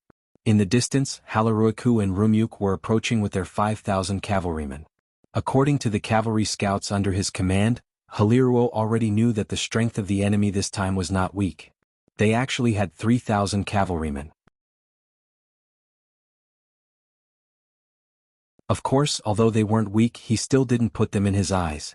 He had brought the Wala cavalry that he thought was the most powerful. Back then, Shaming's army was like cutting chickens and vegetables. They had won more than once. Not to mention, now that they had the advantage in numbers, there was even less chance of defeat. Rumyuk, your chance to show off has come. I've taken a fancy to these horses and slaves, do you understand? Haliruo's eyes revealed a trace of ruthlessness as he spoke. Young master, don't worry. Rumyuk patted his chest and promised. His thoughts were the same as Haliruo's. His limited vision made him believe that the Wala cavalry was the strongest in the world. As for the previous loss to the 100 or so black cavalry, that was only because the enemy's equipment was too good. That was a special case. Cavalrymen, attack with me. Taking out the saber at his waist, he leaned forward and waved it. Under Rumyuk's loud roar, the 5,000 cavalrymen behind him moved. Like dumplings being dropped into a pot, the cavalrymen charged forward one after another. Tens of thousands of horses galloped forward, their shouts shaking the sky. Under the dry weather, bursts of smoke and dust rose up. From afar, it looked like a huge sandstorm that wanted to swallow everything. In terms of momentum, the Vala cavalry's performance was still very good. However, because of the terrain, the warhorses were unable to gallop on the sharp stones. The originally huge flood had no choice but to split up in the middle and charge towards the small battlefields that the Nuzan cavalry had set up. If it was in a wide area, the cavalry would compete in momentum. The morale of the troops, the number of soldiers, and the bravery of the soldiers would all play a decisive role. Once one side's formation was disrupted and broken, it often meant that the balance of the battle was tipping. It often meant that the battle was about to end. Yang Chendong used the terrain in advance to suppress the Wala cavalry's advantage in numbers. This competition was based on the morale, courage, and martial arts of both sides. Yang Chendong was extremely confident in all of these. He had spent a lot of effort to subdue the Nuzan cavalry. He firmly believed that this time, they would be able to deliver a perfect result. No one knew better than him how the future Nuzan cavalry became slaves and how they replaced the Ming dynasty to establish a new dynasty. In addition, these Nuzan cavalry were equipped with the sharpest sabers. There was no way they would lose. There was no reason for them to lose. The smoke and dust in the sky greatly affected the effect of watching the battle. When the two sides fought, both Yang Chendong and Hararuo could not see the situation on the battlefield. However, the two of them were not in a hurry. They seemed to be full of confidence in their cavalry. They even firmly believed that the moment the battle ended, the winner would be them. Compared to the calmness of these two people, Tuoya looked as if she had lost her soul. If the Khan sent reinforcements, they would only appear there. But when would they arrive? On the battlefield, the smoke and dust in the sky also affected the knights on both sides. Fortunately, this was not the first time they had fought on the battlefield. As veterans, they knew that being impatient would not solve any problems. Only by believing in the sabers in their hands, believing in the war horses under them, and killing more enemies would they be able to obtain the final victory. One of the Wala cavalry lost contact with his comrades because of the obstruction, but he did not panic. Instead, he held the saber in his hand and carefully sensed everything around him. While continuing to find his comrades, he was also on guard against the sudden appearance of enemies. Suddenly, there was movement on the right side of his body. Out of instinct, the Wala cavalry raised the saber in his hand. The moment he saw that the other person was not his comrade, he quickly lowered the saber in his hand. Under the powerful force, the saber collided with the saber on the opposite side. With a crisp but powerful collision, the two of them paused at the same time, and then separated immediately upon contact. Both sides were prepared for this strike, and no one was able to gain any advantage. The two figures crossed each other, turned around, and slashed out again. It was almost the same tactic, the same posture, and the two sabers collided again. Then one of the sabers suddenly broke from the middle.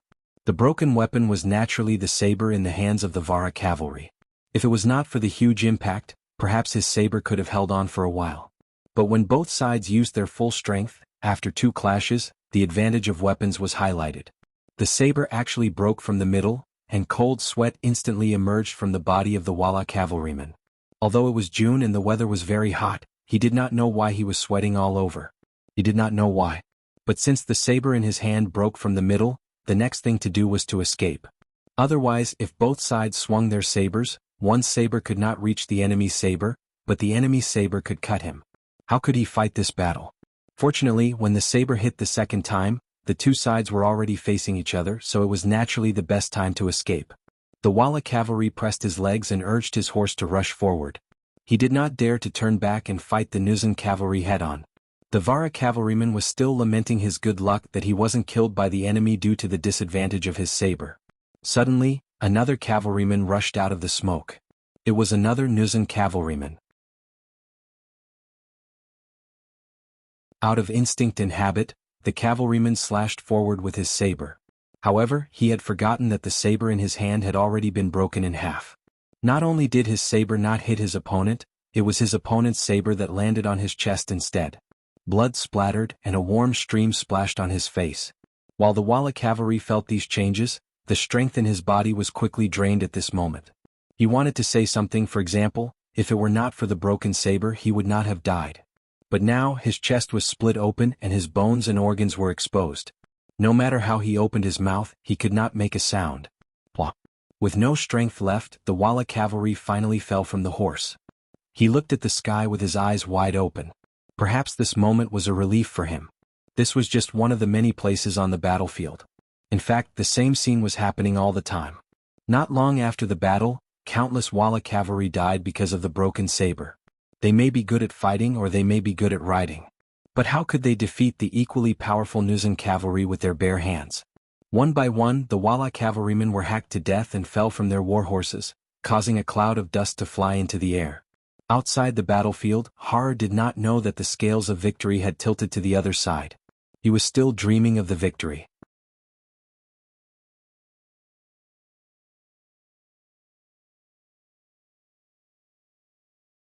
Chapter 683. Due to their position being higher than the ground, Yang Qindong, Tuaya, and the 5-starred flag beside them were still clear and dazzling. All of this fell into the eyes of Hala Ruwa, and he couldn't help but reveal a trace of hatred. A man couldn't tolerate the hatred of killing his father and stealing his wife. Although Tuoya wasn't his woman yet, and she hadn't even acknowledged it, Haliruo had long considered her as his woman. Since she was his woman, he could give her away, but he definitely wouldn't allow her to act on her own. Seeing her riding on a horse beside a handsome young man, glancing left and right, and even saying something from time to time, Hararuo was burning with jealousy. He stretched out his hand and pointed forward. "Go, send someone up there and kill that man. Snatch that woman for me." Since it was the first battle, Lumake didn't send out all of his cavalry. The enemy only had 3,000 cavalry.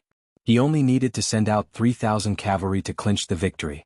As such, he still had 2,000 cavalrymen by his side. Once the young master gave the order, Lumake immediately complied.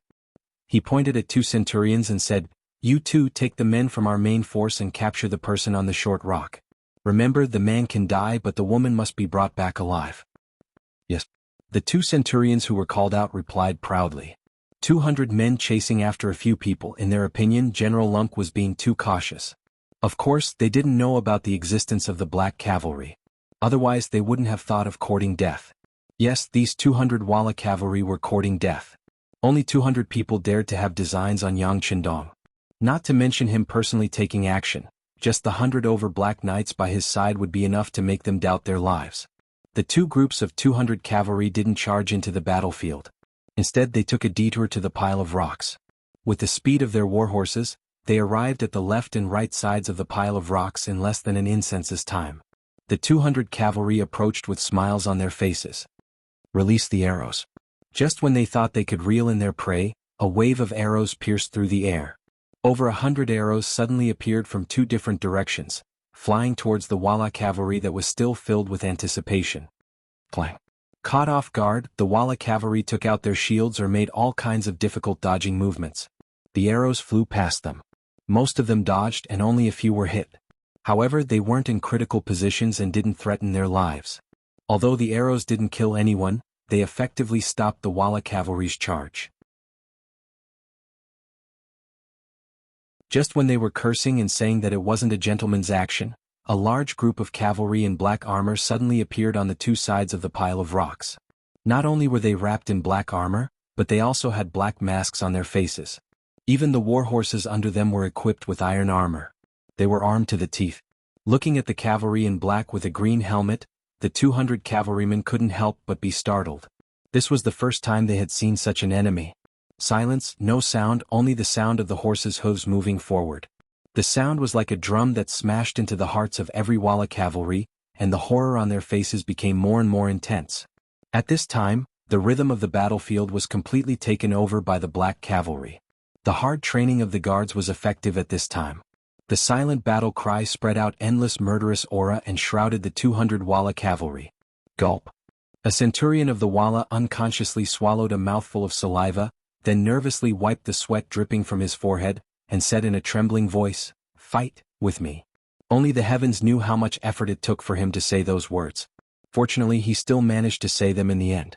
He didn't know why, but after saying this he felt his mind relax as if he had just completed a very difficult task. The other Wala cavalry also let out a sigh of relief at this moment, then one by one they gathered their courage, raised their sabers and reappeared with the murderous aura from before. The 100 black cavalry were already ready at this moment. Almost at the same time when the order to fight with me sounded, they spurred their horses forward and charged towards the 200 Wala cavalry. The sharp saber was raised high, and then, with an unstoppable momentum, it fell from the sky and chopped down on the bodies of the Wala cavalry that were charging towards them. The Black Knights did not need to defend and only needed to attack. They swung their sabers at the bodies of the Walla cavalrymen, allowing the other party to slash at their bodies, turning a deaf ear to it. The two sides crossed each other, but there was no sound of sabers clashing like usual. There was only the sound of sabers slashing on the black armor, and the sound of sabers slashing on the body. After passing by each other, the two sides turned back and faced each other again. In the process, one by one the Walla cavalry fell from their horses. The sabers were so sharp that some of the Walla cavalry had already been cut off by the sabers, but the blood didn't have time to flow out, and they still had the opportunity to turn their horses around. However, death was death. Half of the 200 cavalrymen had died in battle just because they made one extra move. They originally looked like they had the advantage in numbers, but at this moment they were reduced by a lot. This scene made the surviving Walla cavalry tremble uncontrollably. There was no lack of desperados among them, and they were not afraid of death. But the way they died was still too strange. It was so strange that it made them feel cold, and they were at a loss of what to do, and they couldn't see any hope. There was still no sound, and the hundreds of black cavalry launched a second charge as if they had discussed it beforehand. Facing the oncoming black cavalry, there was no change in their expressions. The Walla cavalry was no longer as arrogant as before. On the contrary, a few of the more timid ones turned around and fled. They could see that there was no chance of winning against such an opponent. If they continued to stay, they would only be courting death. The Walla cavalry that turned around and fled was like a plague, and when it spread to the other Walla cavalry, they also turned their horses around and wanted to leave. It was just a head-on confrontation, but the morale of the opposing army was completely disintegrated at this moment. It had to be said that the black cavalry was too strong. In the face of the black cavalry's charge, the Walla cavalry that was one step behind had no way to escape. Those that were too slow were caught up and killed, and those that were too fast were shot through by the black cavalry's arrows. They fell on the road of escape. The 200 cavalrymen came with an aggressive aura, but when they really fought, they couldn't even withstand a single blow. They didn't even last for half an incense stick's worth of time before they were completely annihilated. In the distance, Hilaruo and Rumyuk, who were watching this scene closely, had their eyes wide open. The short rock pile was slightly higher than the ground, and everything that happened there was clearly reflected in everyone's eyes. It was only then that everyone was shocked. What is that? When did such a powerful cavalry appear in the grasslands? After a while, Hilaruo digested what he saw. His gaze fell on Rumyuk, and his questioning gaze was very obvious. I don't know. Rumyuk shook his head. They are the black cavalry I mentioned before. It seems that if we want to deal with them, we won't be able to outnumber them. Compared to the others, Rumyuk wasn't the most surprised. He had already seen the enemy's strength. However, the efficiency with which the Black Knights had killed the man had exceeded his expectations. That's right. With this reminder, Hilaruo wasn't angry. Instead, he was happy. These black cavalry have almost no openings, but wearing such heavy armor is bound to consume a lot of energy. As long as we can delay them, we can win through attrition. At that time, the armor will be ours. The more Hilaruo spoke, the more excited he became. Without waiting for Rumyuk to give any orders, he turned around and called out several names. The few of you take 1,000 cavalry with you. Remember, these black cavalry's heavy armor is impenetrable. As long as you continue to exhaust their strength, you will definitely be able to defeat them. After witnessing the scene just now, no one wanted to face the black cavalry. However, this was an order from Hilaruo, and no one dared to disobey. The centurions who were called out could only grimace and agree. Soon after, they split up into several groups and charged toward the pile of short rocks. On the pile of rocks, the black cavalry's performance was so outstanding, and they were so close to the enemy that it was an eye-opener for Tuoya. Hey young Master Yang, these black cavalry subordinates of yours are really too powerful. How about we make a deal? If you sell these black cavalry to us, I will definitely ask Father to give you a satisfactory price. Buy armor? I don't lack money. Yang Qindong shook his head and smiled. What kind of joke was this? When it came to earning money, who could compare to the Beyond Heaven Trading Company? Meanwhile, the owner behind the scenes of this trading company was himself. Everything that was sold there was made by Crimson City under his guidance. Comparing the amount of silver and the speed at which he earned money, he did not fear anyone. Don't be so quick to refuse, we're really sincere. Tuoya had become accustomed to Yang Qindong's arrogance. This person seemed to be unmoved in the face of any kind of temptation, but it was this kind of performance that had a unique charm that Tuoya liked very much.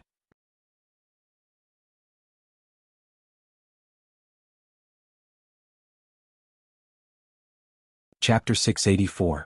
Let's talk about it later. Yang Qindong didn't want to argue with Tuoya on this issue, so he tried to stall for time. Then he looked at the main battlefield. Although he couldn't see the situation clearly due to the dust, he had confidence in the Nuzan cavalry. When he thought of the phrase, Nuzan are invincible with a full sword, he was full of confidence. Although the 1,000 Wala cavalry were unwilling, they had no choice but to come to the pile of rocks. When they faced the black cavalry at such a close distance, an indescribable murderous aura surged towards them, causing the Wala cavalry to involuntarily stop in their tracks. Everyone attack together. Don't fight them head-on. Use guerrilla tactics to exhaust their stamina. The centurion in the lead instructed his subordinates. Then he carefully rode his horse forward and formed an encirclement around the black cavalry guards. The cavalry maintained a certain distance between each other. This way, if they encountered any danger, they could quickly turn around and leave. The encirclement was formed, but every time the guards moved forward, the enemy in front of them would retreat. They simply did not want to fight them head-on. The tactic of stalling was perfectly demonstrated by the Vola cavalry. When they were forging the black armor and warhorse chainmail, Wu Hua had said that although they had raised the quality of the armor to the highest level, armor was still armor and still had some weight. When two armies fought, it might not be obvious in a short period of time. However, if the battle dragged on, the problem would naturally be exposed. Wu Hua only had the ability to forge armor. He didn't have any way to deal with the problems and things that might happen on the battlefield. Regarding this, Yang Qindong didn't insist. Instead, he called Qiu Vi and Dao Xiao over and told them how to solve the problem. 1. Alternate resting. This meant that if the enemy was too far away and wanted to use a war of attrition to deal with them, then half of the members would rest and the other half would be on guard. This way they would have enough energy and stamina to kill the enemy on the battlefield. 2. Attack with arrows. If the enemy was too close and wanted to exhaust them by surrounding them, then use arrows to counterattack and cause chaos in the enemy's formation, forcing them to flee. 3. Musket fire. If the enemy's encirclement was set up far away, about 1 li away, then they would not be able to rest at ease, and if the range of the arrows was too far, then they would use their muskets to counterattack, killing the enemy when they least expect it, and killing the enemy when they are helpless. To sum it up, the safety of the team members was their top priority.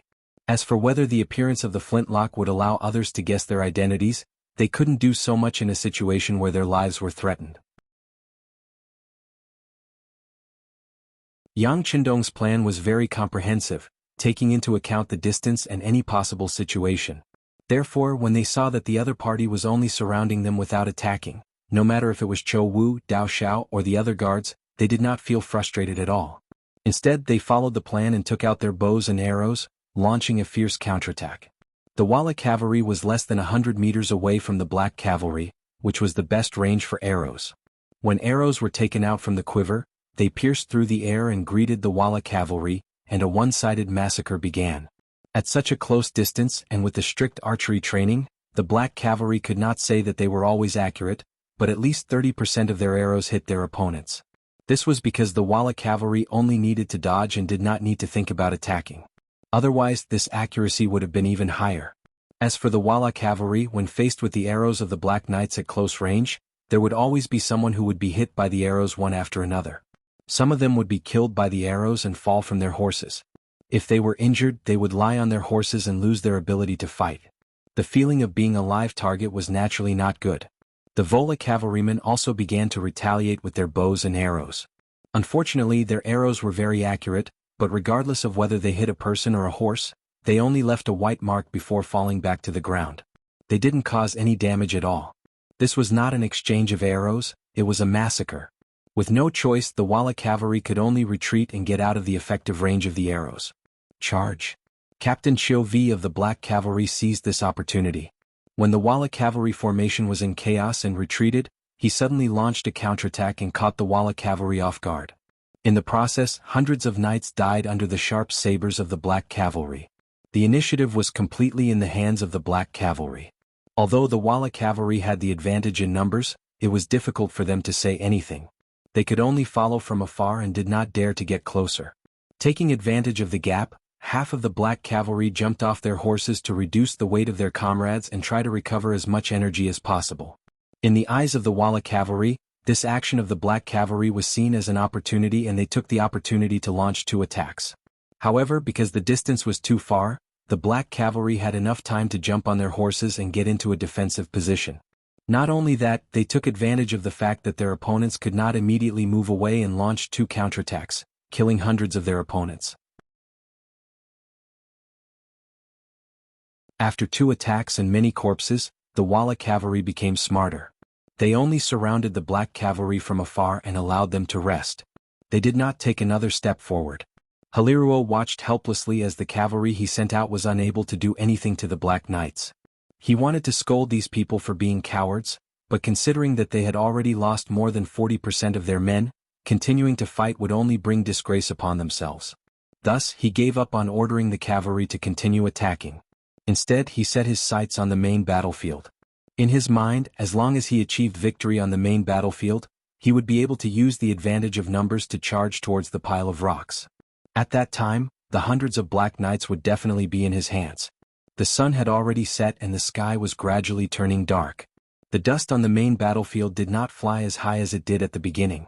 The dust did not rise, which meant that the main battlefield had already reached a conclusion.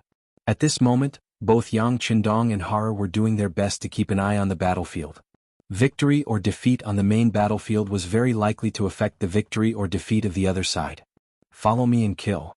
Just as everyone was looking at the main battlefield expectantly and waiting for the result, a cavalry suddenly appeared from the south side of the battlefield. Because of the darkness, it was impossible to see how many people there were.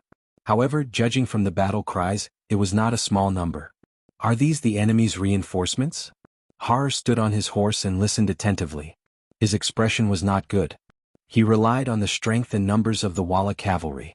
He did not know the result of the battle, but his advantage in numbers was getting smaller and smaller. I don't know. Lumik shook his head. He really did not know who these people were. Speaking of which, this was the first time he had seen Yang Qindong. It was also the first time he had heard of the 5-star army. In the past, the 5-star army had come to the grasslands, but they had only come in a hurry and left in a hurry. When Windchaser discovered that his forces were not enough to face any opponents on the grasslands, he tactfully retreated and stayed in the newer Gandusi region to recruit soldiers. As a result, the name of the 5-star army was rarely known on the grasslands. Lumik's reply made Hara feel a bit disappointed. However, since the enemy's reinforcements had appeared, he could not ignore them. Go. I'll give you 500 people. Go and stop them. Before victory or defeat is decided on the main battlefield, you absolutely cannot let these people charge in. Hara originally had 2,000 people by his side. Just the short stone pile alone sent out 1,200 people. Right now he only had 800 people. Giving Lumik 500 people was already the most he could do. Yes. Lumik cupped his fists and replied, appearing full of confidence. In reality, leading Walla's elite cavalry, he also had this kind of confidence. As long as it wasn't an impenetrable existence like the Black Cavalry, even if the enemy's military strength was greater than his, he really did not need to fear anyone. Lumik was extremely confident, but he did not know who his opponent was this time. Because the sky had already darkened, even Yang Qindong on the short stone pile did not know who the first batch of reinforcements were. Tiger's Mane, publicly recognized as the person closest to Yang Qindong, as well as the person who followed the 6th young master the earliest, became the first batch of reinforcements to arrive. Ever since Yang Qindong appointed him as the commander of the independent regiment, Tiger's Mane had put all of his energy into it. 10 infantry battalions, 6 cavalry battalions. Just as the personnel were formed, they were fiercely trained by him. The soldiers of the independent battalion were made up of 6 auxiliary battalions and 4,000 Ming soldiers, and these 4,000 Ming soldiers were all captives. Wanting to lead such an army and have enough fighting strength was not an easy thing to do. Even if it was handed over to the 3rd Division Commander Wu Sheng and Political Commissar Qin Bo, it would take a period of time to form a fighting force. But the same thing happened to Tiger's Mane. He was the confidant of the 6th young master, and his superiority was reflected. Relying on his iron relationship with the logistics battalion commander Beta Persei, he took out large amounts of silver, meat, cigarettes, wine and other things, and distributed them as rewards to the soldiers below. Cigarettes, the first thing that appeared in this world, actually became the favorite of the soldiers in a very short period of time. It was as if they smoked when they were free, or after eating and drinking, it was very satisfying, like they were immortals. Not to mention, silver, wine and meat were freely provided. Under the stimulation of these things, the captives of the Ming army revealed the fierce side in their bones. In order to obtain more rewards, everyone held back their energy and worked hard to perform in the training field. Under the competition, the fighting strength of the independent regiment was rapidly increasing.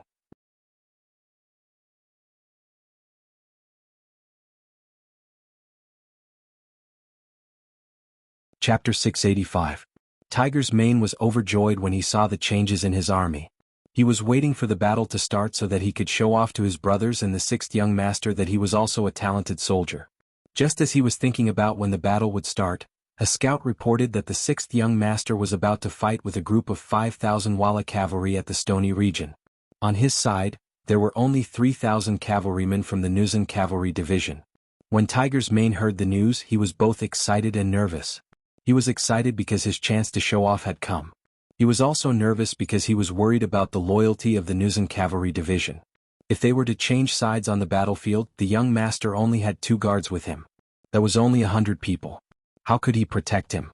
Worried about the sixth young master's safety, Tiger's Mane immediately ordered the 6 cavalry divisions to follow him to protect the sixth young master. As for the 10 infantry divisions, they immediately ran forward.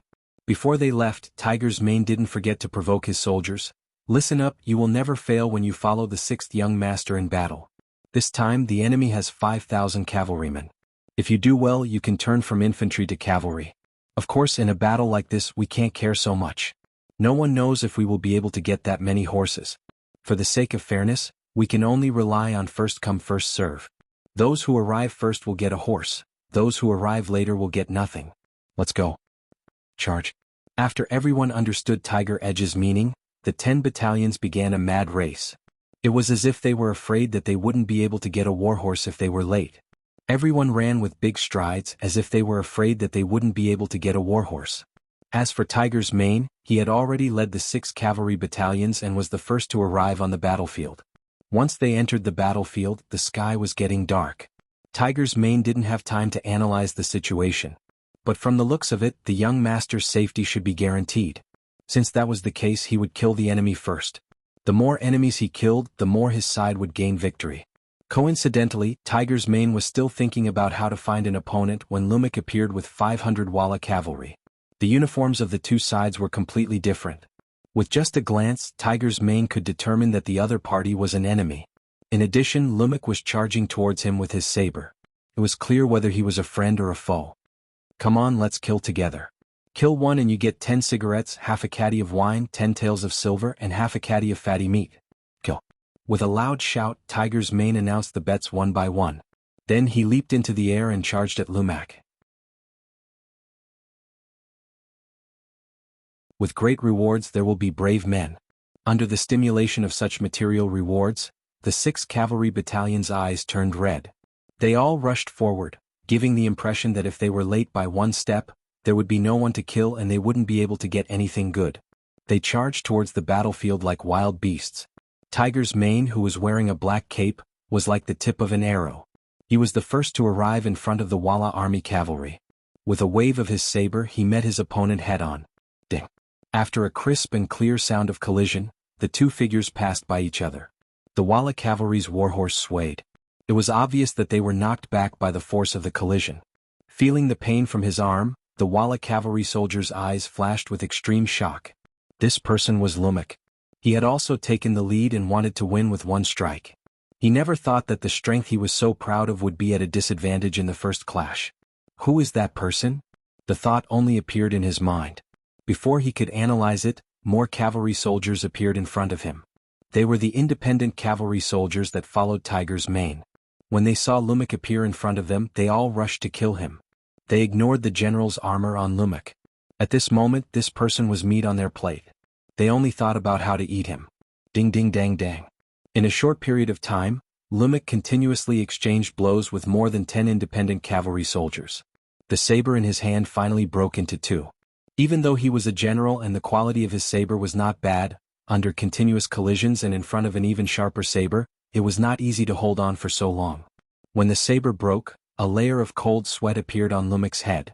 The doubts in his heart grew. Who were these people? Why were their morale so high? They were all attacking fiercely without any regard for their lives. Why were the sabers in their hands so hard? It was fine if it was just one person, but it seemed like everyone was holding a saber of the same strength. What kind of opponent was this? Why had he never heard of them before? Lumek's heart chilled. He threw away the broken saber in his hand and took out a brand new one.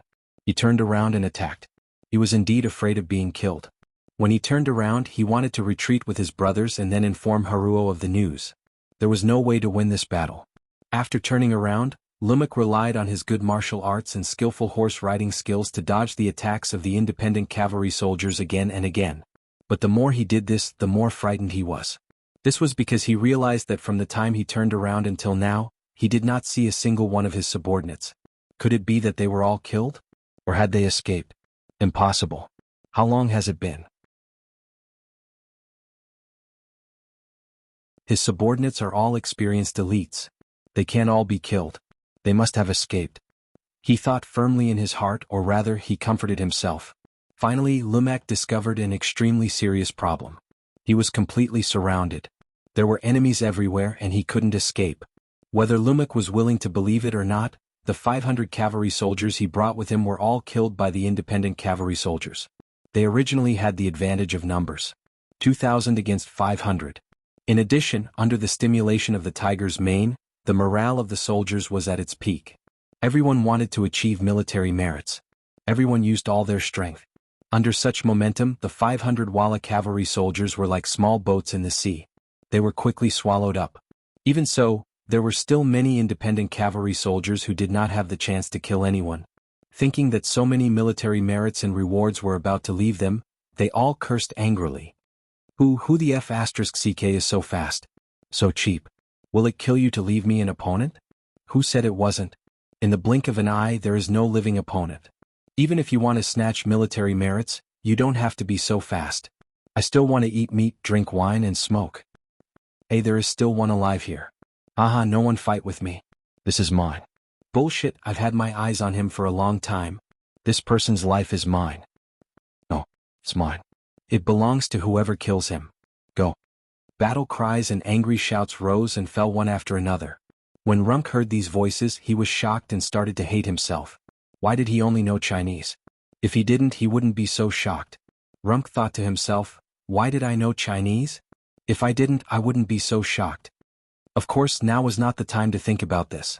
The most important thing was how to face hundreds and thousands of cavalry soldiers. However, was it possible for him to fight against 100 or even 1,000 people by himself? On the main battlefield, the smoke and dust became smaller and smaller. Finally, when the sky was completely dark, the dust on the battlefield dispersed, and the result of the battle was finally revealed. The ground was littered with corpses and lonely war horses. A night breeze blew past, bringing with it the smell of blood. 3,000 against 3,000. After more than 2 hours of life and death battle, less than half of the 6,000 people were left. However, upon closer inspection, these half of them were dressed in the same uniform. Their fatigued but excited bodies were wrapped in green battle suits.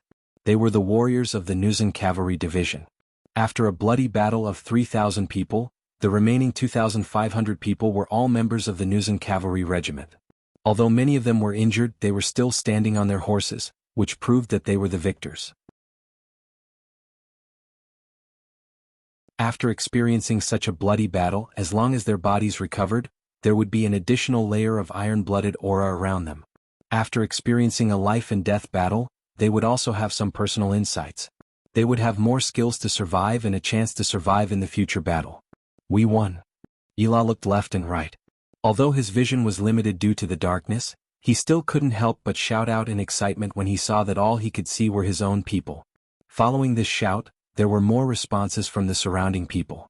We won, we won.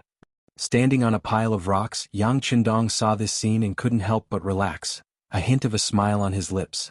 Although this situation was within his expectations, the loss of less than 500 people in exchange for the loss of 3,000 cavalry was still delightful. We really won. Your soldiers are this strong?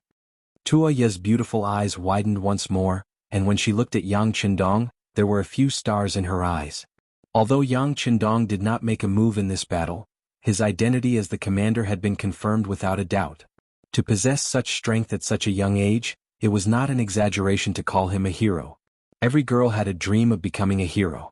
At this moment Yang Qindong, who was already very handsome, had an even higher image in Tuoya's heart. Hilaro's face was ashen. He had never expected such a result and could not accept it. The Vala cavalry had always been synonymous with the elite cavalry in the past few years. When facing the great Ming and Tatar cavalry, they were not afraid, so how could they be defeated today?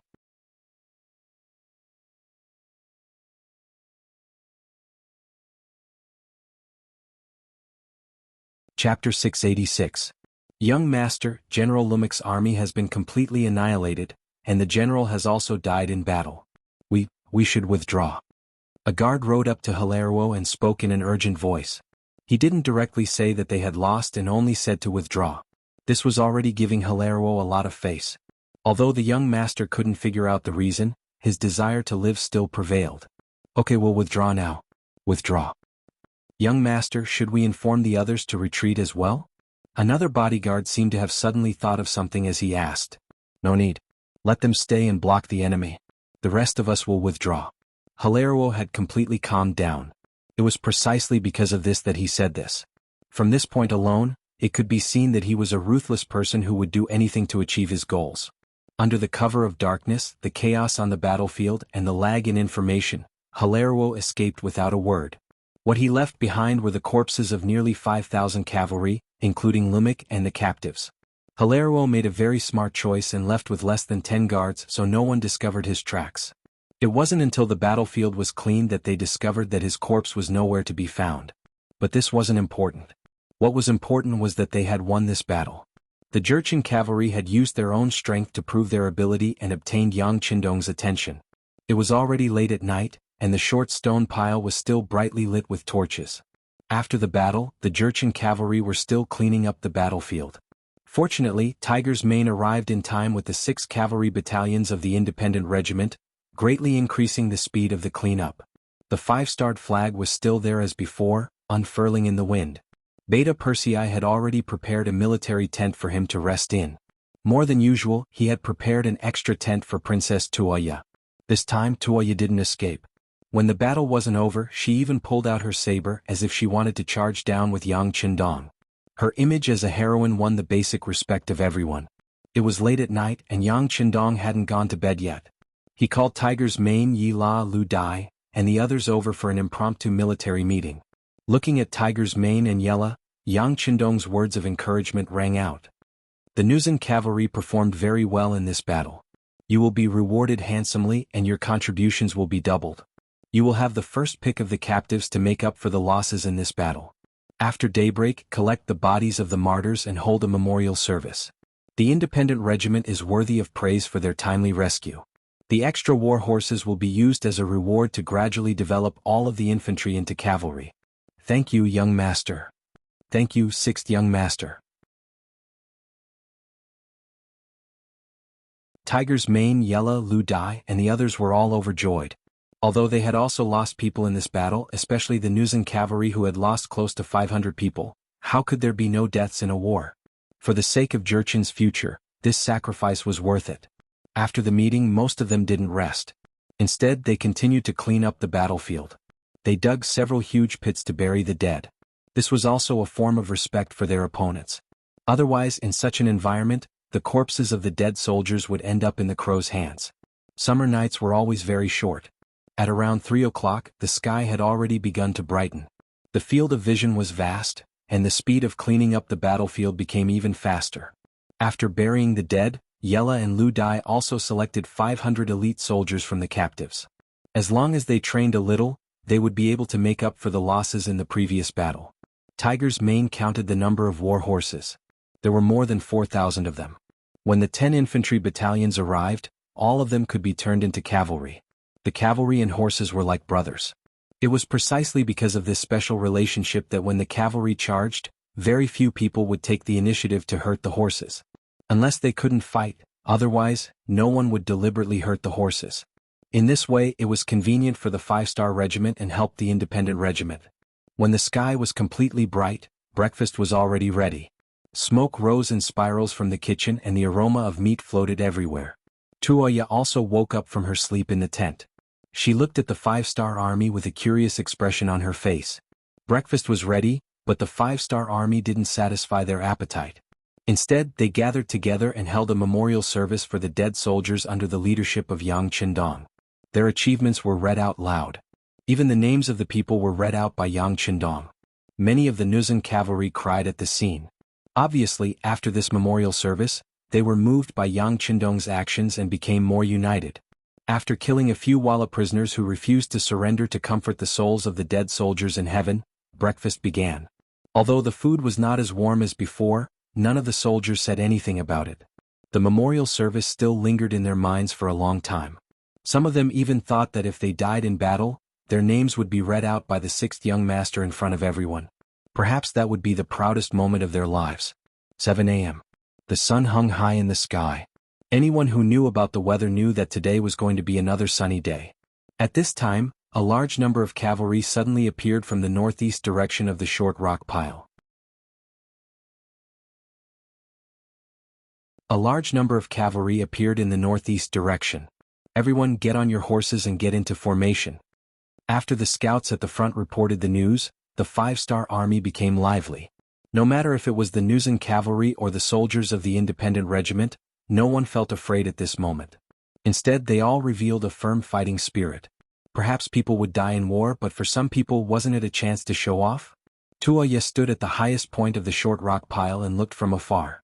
When she finally saw the enemy's flag, she jumped up like a little girl. It's the Mongol army of the Gobi Desert.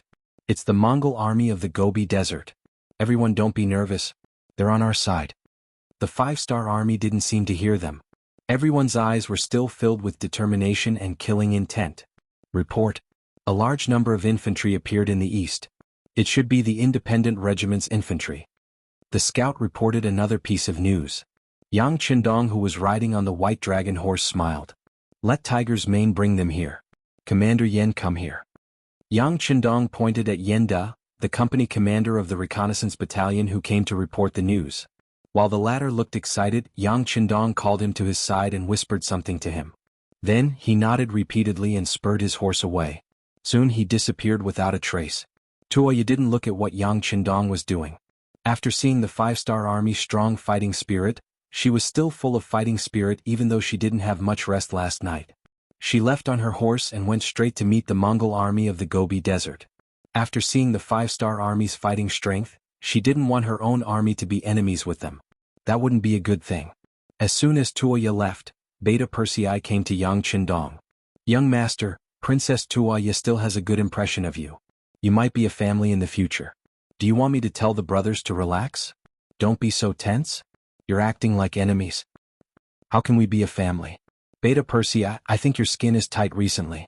It seems that the burden I gave you isn't heavy enough. How about this, after you go back this time, train the logistics camp well. The standard will be based on the results of the 3rd-class army assessment. Yang Qindong said with a smile that wasn't a smile. No, young master, I'm talking too much.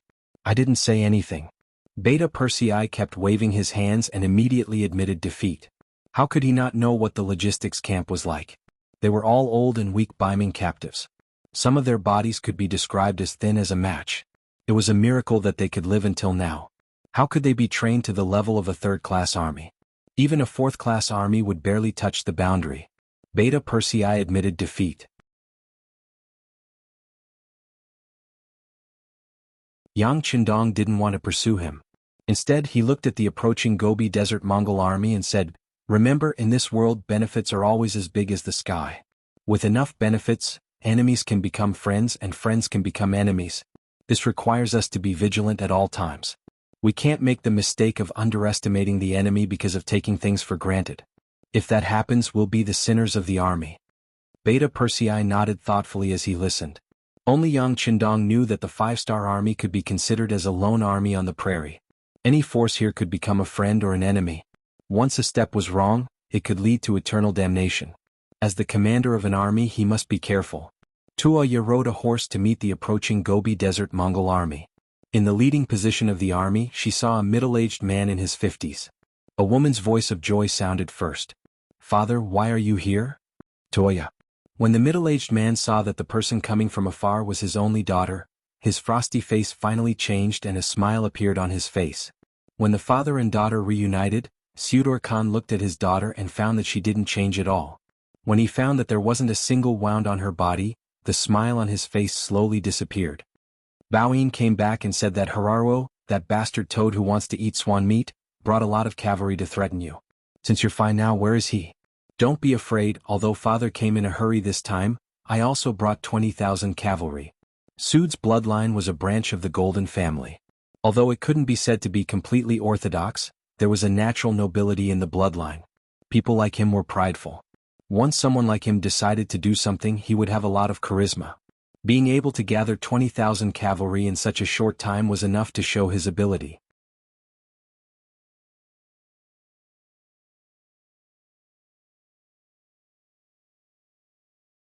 Chapter 687. Tuoya was very touched that her father had brought 20,000 cavalrymen to save her. But when it came to Haraluo, she still said proudly, Haraluo? He has already been defeated and fled. Ran away. Suede's expression froze. How many cavalrymen did he bring with him? And who was it that chased them away? Facing her father, Tuoya naturally wouldn't hide anything. She told him everything she had heard and seen. After she finished talking about Hilaruo's defeat and Lumek's decapitation, she continued to chatter. Father, this 5-star army is very interesting. They even held a memorial service for the dead. They recited the names of all the dead soldiers. You don't know this, but many of the warriors who were still alive were moved to tears. Suede wasn't interested in this memorial service. In his opinion, they had held such a service before. Wasn't it just inviting people to cross the dead? What he was curious about was where this 5-star army came from and why they were so strong. Why hadn't he heard of them before? Of course, the memorial service wasn't an ordinary one. Tuoya didn't know about this, so she didn't explain. As for the 5-star army's strength, it was already proven. There was no need to explain. Tuoya, have you figured out the origin of this 5-star army? Suede was more curious about where this cavalryman who defeated Haraluo belonged to. Were they on good terms with the Mongols? Well, what about Tatar or Great Ming? I don't know. Tuoya was suddenly interrupted by her father. She looked a little unhappy. However, this was her father, who she had always treated with dignity and respect since she was young. She could only think about it in her heart, but she didn't dare to show it. Suede had expected Tuoya to say she didn't know, so he didn't pursue the matter. Instead, he continued to ask, you said they fought for an entire night and didn't rest? Then they should be very tired, right? Previously, Baoyin reported that the enemy cavalry had a type of armor that was not afraid of ordinary swords and spears. That is definitely something good. Do you think that if we attack now, these things will fall into the hands of our Mongol army? Suda's tone changed and he looked like he was about to snatch it. When Tuoya heard this, her eyes couldn't help but widen. Father, that kind of black armor is very powerful. Even when I wanted to buy it before, they didn't have any intention of selling it. Because that thing is too powerful, even if we want to snatch it, it won't be easy. Besides, they just saved my daughter's life. Tuoya naturally didn't want the Mongol army and the 5-star army to fight. Let's not talk about who wins and who loses first. When two tigers fight, one of them is bound to be injured.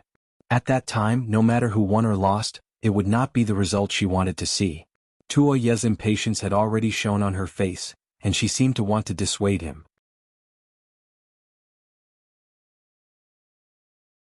However, Suda had already opened his mouth. Let's see. We want to buy it but they won't sell it. Then we can only snatch it. As for battle strength, don't you have confidence in our Mongol army? As for them saving you, it was just along the way. They were saving themselves. With just a few words he made the 5-star army look like they had nothing to do. It also revealed his determination to fight. They had just wiped out Hararuo's 5,000 cavalry and seized Zhengfeng. They had just gone through a huge battle and were exhausted. If they didn't attack now, it would be difficult to find a suitable opportunity.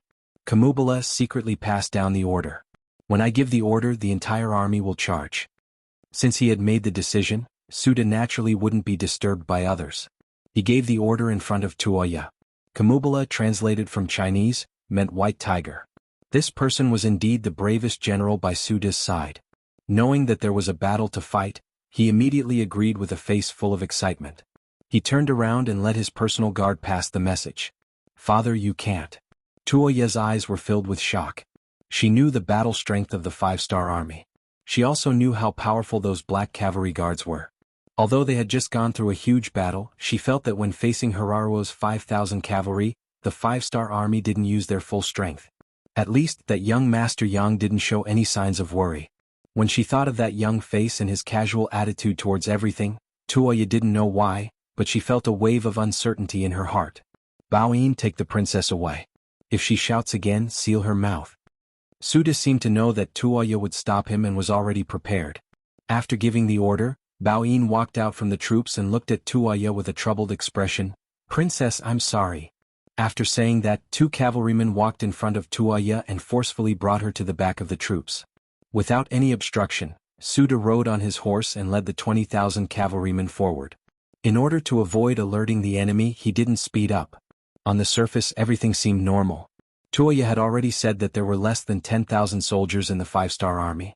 Among them, there were 4,000 infantrymen. In front of his 20,000 cavalrymen, this kind of strength was indeed not enough. On top of a pile of rocks, Yang Qindong gently put down his binoculars and a look of contempt flashed across his face. Inform everyone to prepare for battle. This time, Beta Persei didn't object. He also used his binoculars to see the scene of Tuoya being forcefully taken away. Because of this, he also knew that everything was as the young master had predicted. This Mongol army that came from afar was not a friend, but an enemy. After the order was given and knowing that there was going to be a huge battle, whether it was the Nuzan cavalry or Tiger's Mane's independent regiment, they all became excited. However, although the latter was excited when he saw the 10 auxiliary troops that had just arrived, he couldn't help but scratch his head. Although they had war horses now, they didn't have time to adapt. If the cavalrymen and war horses didn't get used to each other and there wasn't enough communication, forcefully entering the battlefield was no different from courting death. They simply couldn't display their original strength. Don't distribute the horses anymore. Everyone, prepare the infantry formation and prepare to meet the enemy. Tiger's Mane indeed gave the order. On the battlefield, cavalry wasn't necessarily stronger than infantrymen. Although this was the case in theory, it was best to choose the one that was suitable for oneself. Reluctantly giving up on the horses that were about to be theirs, the 10 battalions, a total of 4,000 soldiers of the independent regiment, began to form into battle formations. Each of them held spears that were specially designed to deal with cavalry, forming a square formation as they searched for a suitable place for them to fight. Yang Qindong still chose to fight at the short pile of rocks. He was indeed thankful for this kind of terrain. If it was a wide area, the enemy's 20,000 cavalrymen would be able to charge back and forth and break the formation of the 5-star army. At that time, even if they could obtain the final victory, who knew what kind of heavy price they would have to pay because of it? Of course, although the terrain was suitable, the opportunity was not within Yang Qindong's expectations. They just came out to take a short break and wanted to find a quiet place to rest for half a day. However, they did end up in a huge battle. The 5-star army that had just gone through a battle and hadn't had a good rest, obviously hadn't fully recovered their strength. For the same reason, the Mongol army from Gobi also came from afar and didn't have a good rest after a night of rushing. In this comparison, it was a draw and no one would have a big advantage. The 20,000 Mongol cavalry were still slowly closing in. They were not in a rush and were approaching from afar. The distance between the two sides quickly shortened from 3 li to 2 li. When they were half a li away, Beta Persei was already in front of the Mongol army. My young master said that in front of us is our area. Please stop here, otherwise, it will hurt the peace between both sides. Beta Persei rode on his horse and said with a loud voice. He had a loud voice to begin with, and without any restraint, his voice traveled far and wide. At least at this moment, the armies on both sides could hear him clearly. The 5-star army actually discovered his army's intentions in time. This was somewhat out of head Suiter's expectations.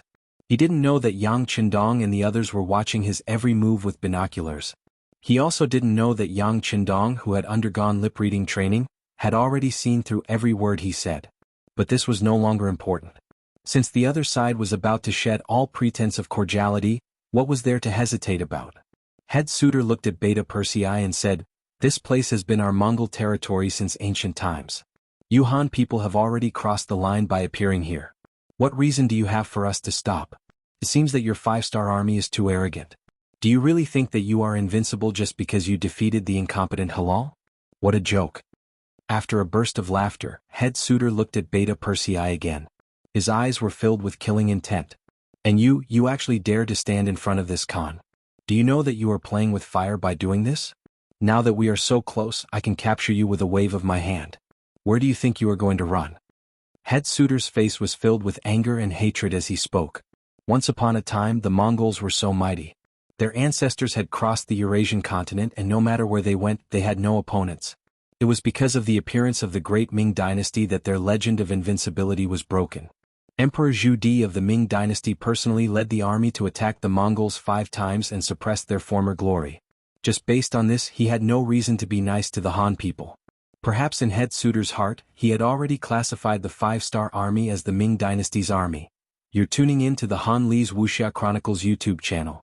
We're so grateful for your support, and don't forget to subscribe to join us on this incredible journey through captivating stories. Your generosity through donations truly makes a world of difference, as it's the primary source of revenue that allows me to expand and enhance this channel for you. Thank you from the bottom of my heart for being a part of this adventure.